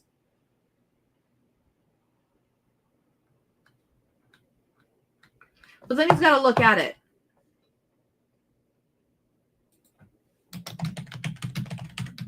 I hand him the lid. Okay, we'll put that over here.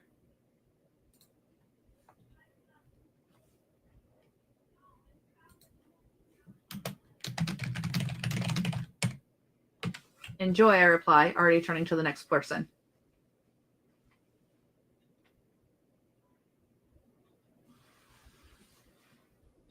I don't think so.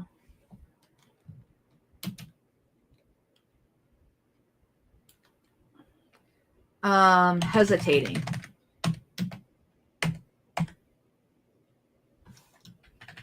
To turn to the next person. That's what we need. There needs to be like a longer moment. It's a meet cute.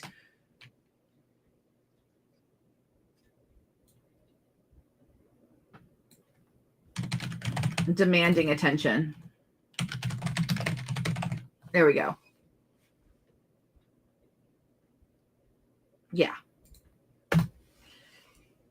That's perfect. Quick glance over my shoulder. He's heading towards the elevators, but just as the doors slide open, he glances back. Our eyes lock for a split second across the bustling room. My breath catches. Then he steps into the elevator and the door slides shut. Okay, that was something.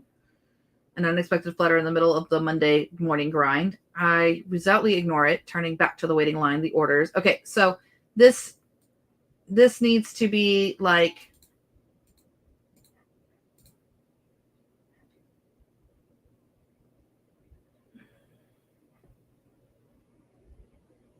I feel like there should be...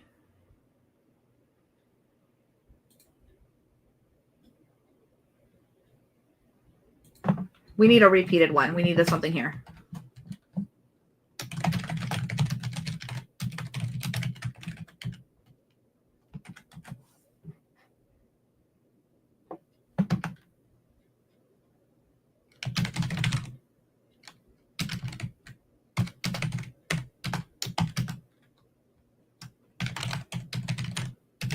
Barely hear them.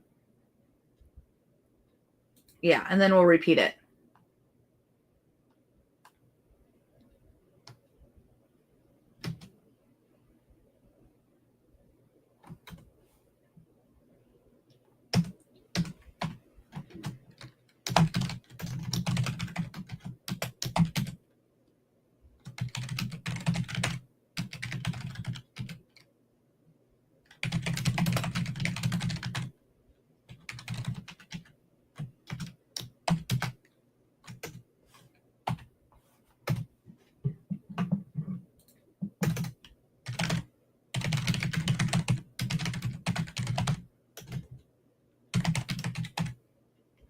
With hoodie guy.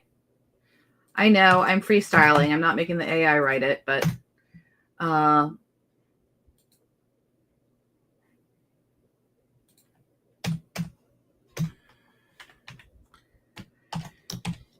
sugar-free? Yes.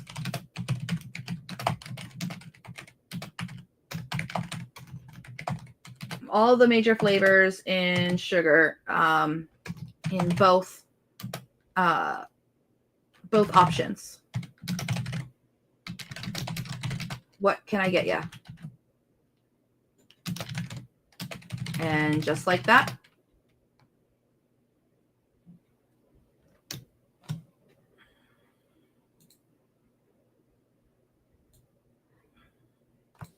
I'm going to borrow from that line.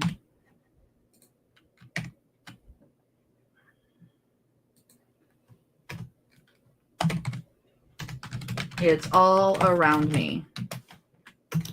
He orders the comforting, predictable pulse of the shop. I have payroll to figure out, inventory to check, and zero time to dissect fleeting moments with quiet, unexpectedly compelling customers who leave overly generous tips that trigger ridiculous anxieties. Okay, that's a little too long.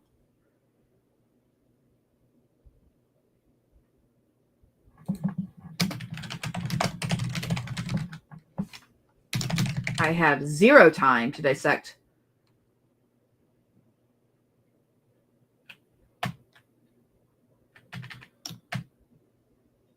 with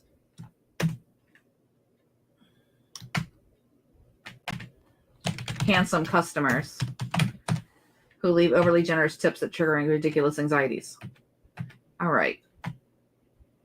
There we go. Thank you. And a million other things. I have 0. That's a good contrast. I have payroll to figure out, inventory to check, and a million other things. I have 0 time to dissect fleeting moments. And this is like a good, like we stepped back into we're back grounded with the customer. So all I tweaked was, it was a little bit too like in her head, he's back in the elevator. Da, da, da, I'm thinking about him. He's so hot. The door slide shut. And then we just have, do you have sugar-free vanilla? A customer asks, but I barely hear them. I have to write it like this because this is first person. And so she has to hear it, but she just doesn't respond. Okay, that was something. An unexpected flutter in the middle of the Monday morning grind. Hello, I see regular vanilla, but do you have sugar-free? I resolutely ignore whatever happened with Hoodie Guy, turning back to the waiting line. Sugar-free? Yes, we keep all of the major flavors in both options. What can I get you? And just like that, it's all around me. The orders, the comforting, predictable pulse of the shop. I don't think we need the orders.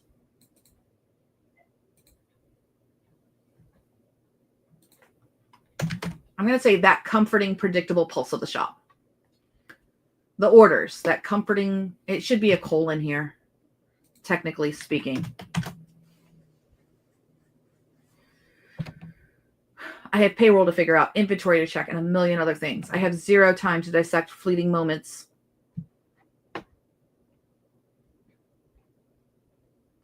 All right. Later, during a momentarily lull, Tony leans over the counter while wiping down the steam wand.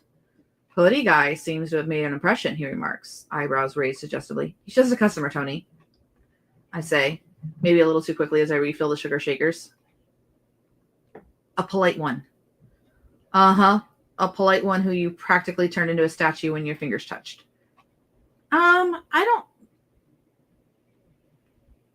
I don't understand that. Why would he have turned her into a statue? That doesn't even make any sense.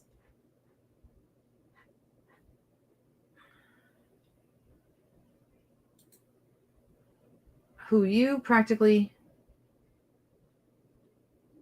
I mean, I guess he saw the guy freezing or whatever. Okay. Table 3 needs clearing. Whatever you say, boss. Just saying, you were definitely blushing.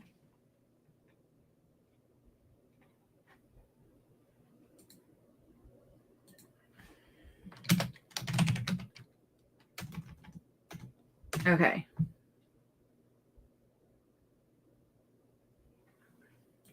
The small back room, surrounded by boxes of supplies and the hum of the industrial fridge, I lean against the stainless steel prep table. The overhead fluorescent light buzzes beneath, a sound that usually blends into the background but now seems amplified. Okay, fine. Maybe Tony isn't entirely wrong. There was something about the quiet intensity in his eyes, the way he genuinely, sick of it.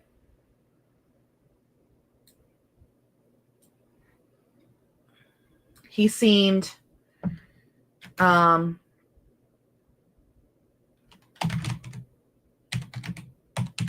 interested, not just waiting for his caffeine hit. Maybe the brief eye contact across the lobby felt less like coincidence and more like connection. Yeah. Some obscure app that'll be defunct in 6 months, or maybe an engineer working on code I wouldn't understand. I don't want her to down herself. Let's just do this. Just another face in the Omni Tower ecosystem. Now that works.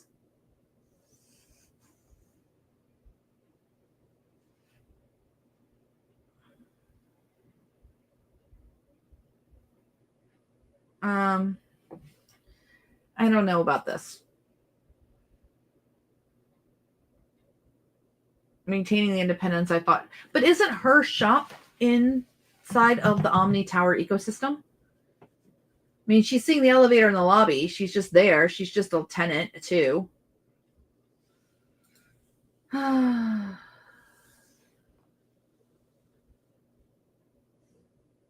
Ick, no Stark anything. Yeah, I know. Wait, where do we have Stark? Oh yeah. I hate this.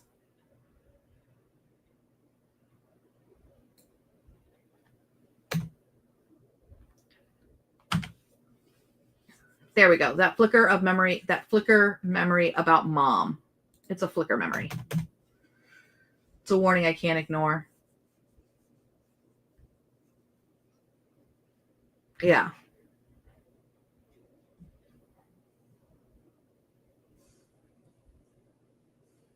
I'm not going to put the I can't ignore.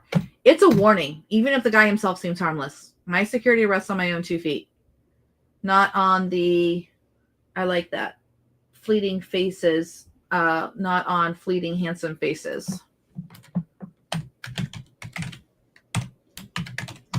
Not on handsome faces. Sorry, my mind went somewhere completely different on that one.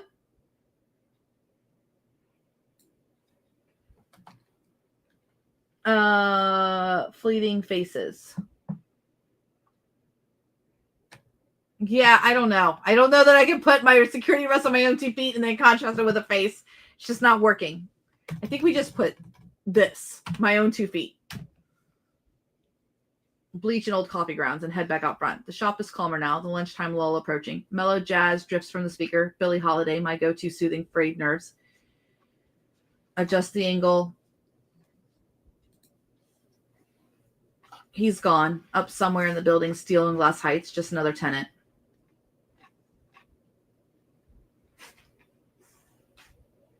No. Okay, I think we got it.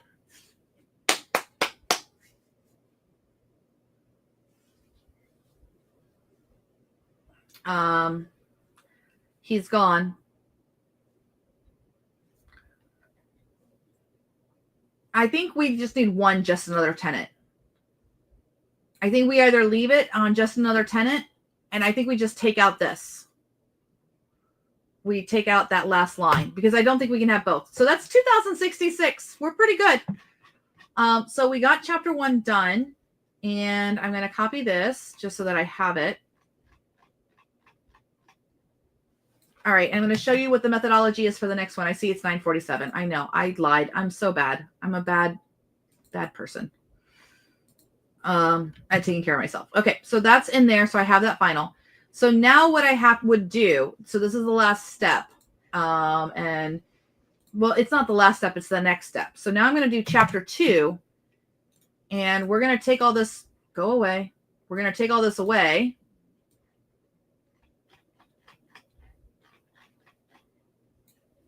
So that's gone.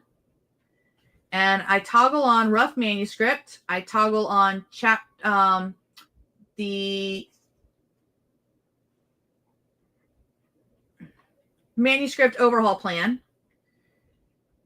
And then I toggle on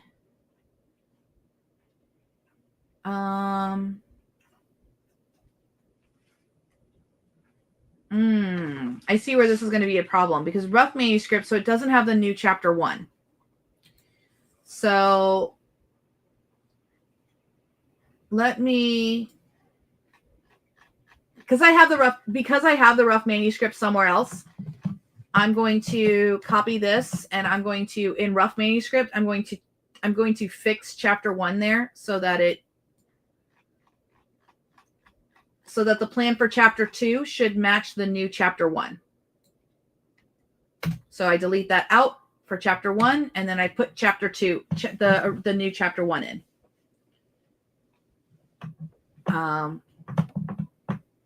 So we have that. So now rough manuscript matches final manuscript overhaul plan, and now I need the chapter overhaul plan for chapter 2. So let's go to this and chapter 2, and we're going to click overhaul. So it's making the plan, and then fire is the rewrite.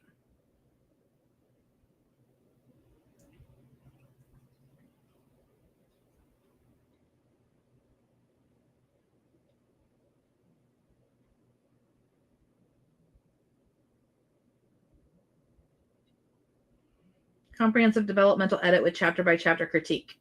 Yes. No, we weren't asking O1. We were asking Google for overhaul. Yep. Yeah, it was Google. Detailed action plan for overhauling chapter 2 of the rough manuscript based on the analysis in the manuscript overall plan. It calls it the MOR, M-O-R. That's kind of funny. All right. After the lunch lull, enter the transition from false hope to the Coastal Beans phone call to make it immediate and impactful. Smooth the transition. Instead of her just flopping into her chair, show her actively trying another failed call. Rent hike notification.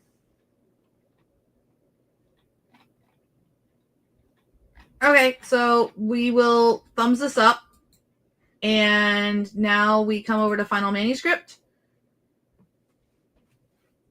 And we turn on the overhaul plan.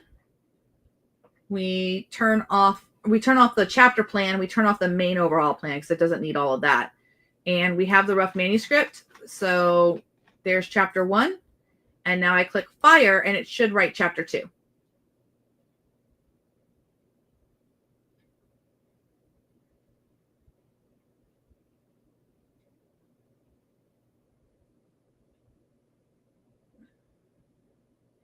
Oh, I see what O1 says. Okay, so O1 says what? Oh, comprehensive developmental edit with chapter by chapter critique.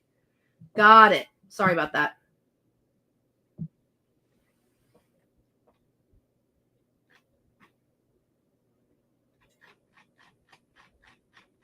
That's chapter 1.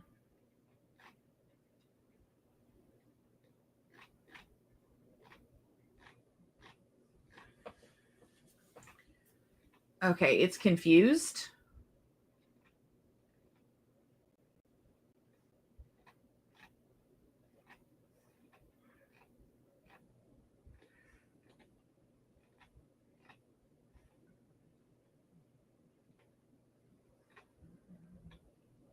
Oh, the sun is dipping lower.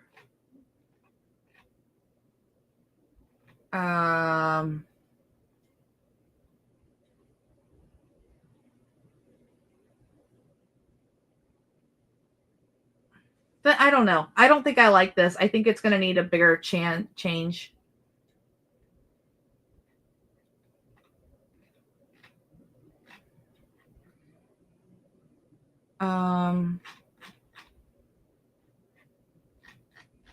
Yeah, I'm going to thumbs this down because it wrote chapter 2 as well.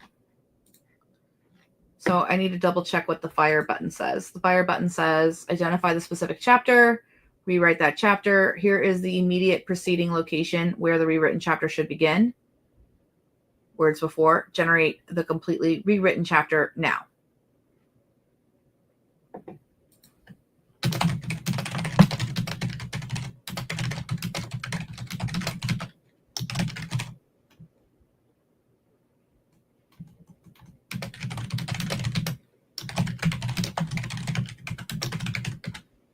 Only write the chapter that's named. You may have to make tweaks to these, the chapter overhaul plan. Okay. And maybe I will put this down here. So we have that there. Okay. Final manuscript.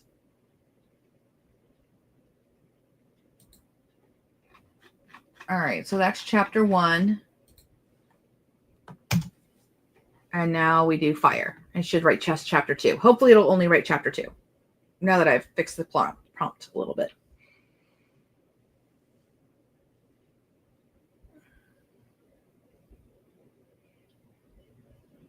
There we go.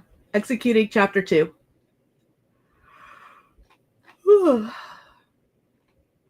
This is the last thing I can do, everyone. But just, I wanted to show you guys what you would do. You may have to play a little bit with how much information you're giving it.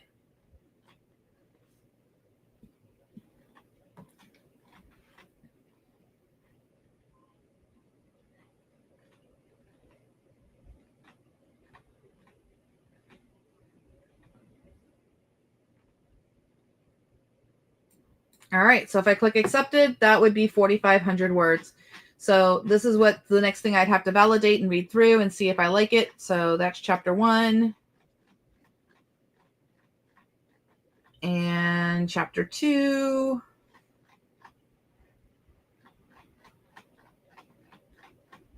Ugh. Control C.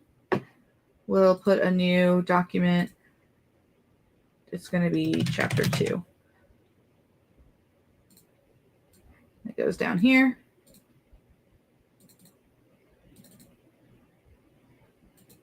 Come on. Oh, 2,400 words. Not bad. So 2066 was the last one. So we did good there. All right. Oh, you want me to update? Okay. I will update the fire button.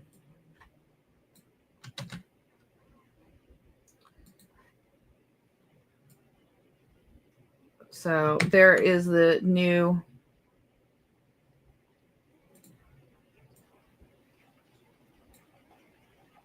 There is the new prompt. I just added the only write the chapter that's named in the chapter overhaul plan, so it doesn't accidentally write like a different chapter, which is what it was doing. All right, everyone. I am naughty. I shouldn't have been here this long. Like, I need to go rest now. Thank you so much. Please consider trying out Plot Drive. It is free for 7 days when you try it out. I am biased. I think it's worth the $49 a month because you get all this class. There's a bunch of classes in there. We have a Discord. People are finishing books in a week with Plot Drive. It's not software that's designed for, playing at writing a book. It's designed to like let you write a book the way you want to write a book, however you want to pre-prompting and everything like that. So thank you so much, Christy, for the well-deserved rest. That was amazing. Thank you. So yeah, we're making inroads on what does the future of editing look like with AI. Yes, there are going to be tools out there that are going to like offer you to do the editing for you. But I think it's important that we learn the mechanics ourselves so that we can manually do it with AI. Then we can build our own N8N sequences or our own tooling, maybe our own future editing buttons, that it can do these things. Danny says that he did 27 chapters in 2 weeks. Yeah. Plot Drive, we're not kidding. You can look at the main website and see that since the software launched in the middle of January, authors are closing in on 100 million words. I believe it's like at 84 million right now. I'll go check it real fast. Oh, 85 million. We just clocked over to 85 million. So we're within 15 million for 100 million words. That's a lot of books, people. And I can tell you right now, there's not thousands of people using Plot Drive yet. So you're still getting in early. You're still being ahead of the curve. You're still, being competitively, being advantaged in competition competitively. So, yeah. So thank you all so very, very much. I will be back next Friday with more updates on these books. I don't know that I'll get all 7 done, but I'm happy if I can get, 5 or 6. Shoot, I'm happy if I can get 3 or 4 done. That's like 3 or 4 books in 2 weeks. That's with everything else I'm doing. Art Lakehawk. Wow. With Plot Drive, I'm working full time and I have written 6 full-length novels, all over 150,000 works since January. Well, big ups to Art. So Art, 1 million of those words is like you. You are at least 1 million of the 85 million. So thank you, Art. That is amazing to hear that you have written 6 full-length novels. And listen, we know that AI writing is not perfectly publishable out the gate. You just watched me edit chapters, but I have a significant autoimmune disorder, and where I got to do a fun MRI on Monday of my brain. All good stuff, which also is not good stuff, but only because we now need to do more tests for more answers. So, but I'm glad that my brain is all in good shape. Like, that's a good thing. But, on Tuesday, I was able to use N8N to generate 59,000 words. And then I'm here with you, and we just went through and deeply edited 2,000 words. And I did all of that in just like an hour or 2. I know my old process. My old process was at least 20 minutes to edit. Then it would be another 20 to 30 minutes to clean it up. I'm sorry, 20 minutes to dictate, then 20 to 30 minutes to clean it up and add to the words. It would basically double it. And then there would be another pass after that. That would be another 20 to 30 minutes in order for me to do like a deeper edit, and it had to be later on. And that process that would just yield me 1 chapter. In that same amount of time, less than, I have 59,000 words generated, and I'm zooming through the chapters. Like, we spent a lot of these 2 hours coming up with this process. The actual process of like getting the reports and editing it is probably about 20 minutes per chapter. So you can see how quickly you could jam through these things. All right, please like and subscribe. I am going to try to go live next week, barring some unforeseen circumstances. So I'll knock on wood. I'm pretty sure I'll have the energy and stuff to go live next week. So we'll be doing more writing. You'll get to see that those N8N workflows in action that are in your notes. And thank you to all of you people who watch on Friday nights. We really, really appreciate you. Your challenge for next Friday is to bring a friend, bring popcorn. Art says, I'm excited about what we learned today. Fantastic.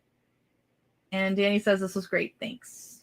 Well, you're very welcome. And I will see you guys next Friday. And if you are in the mastermind, I will probably see you Tuesday for 25 and 25. So I'm looking forward to that. Thank you. Bye, Jorge. Bye, everyone.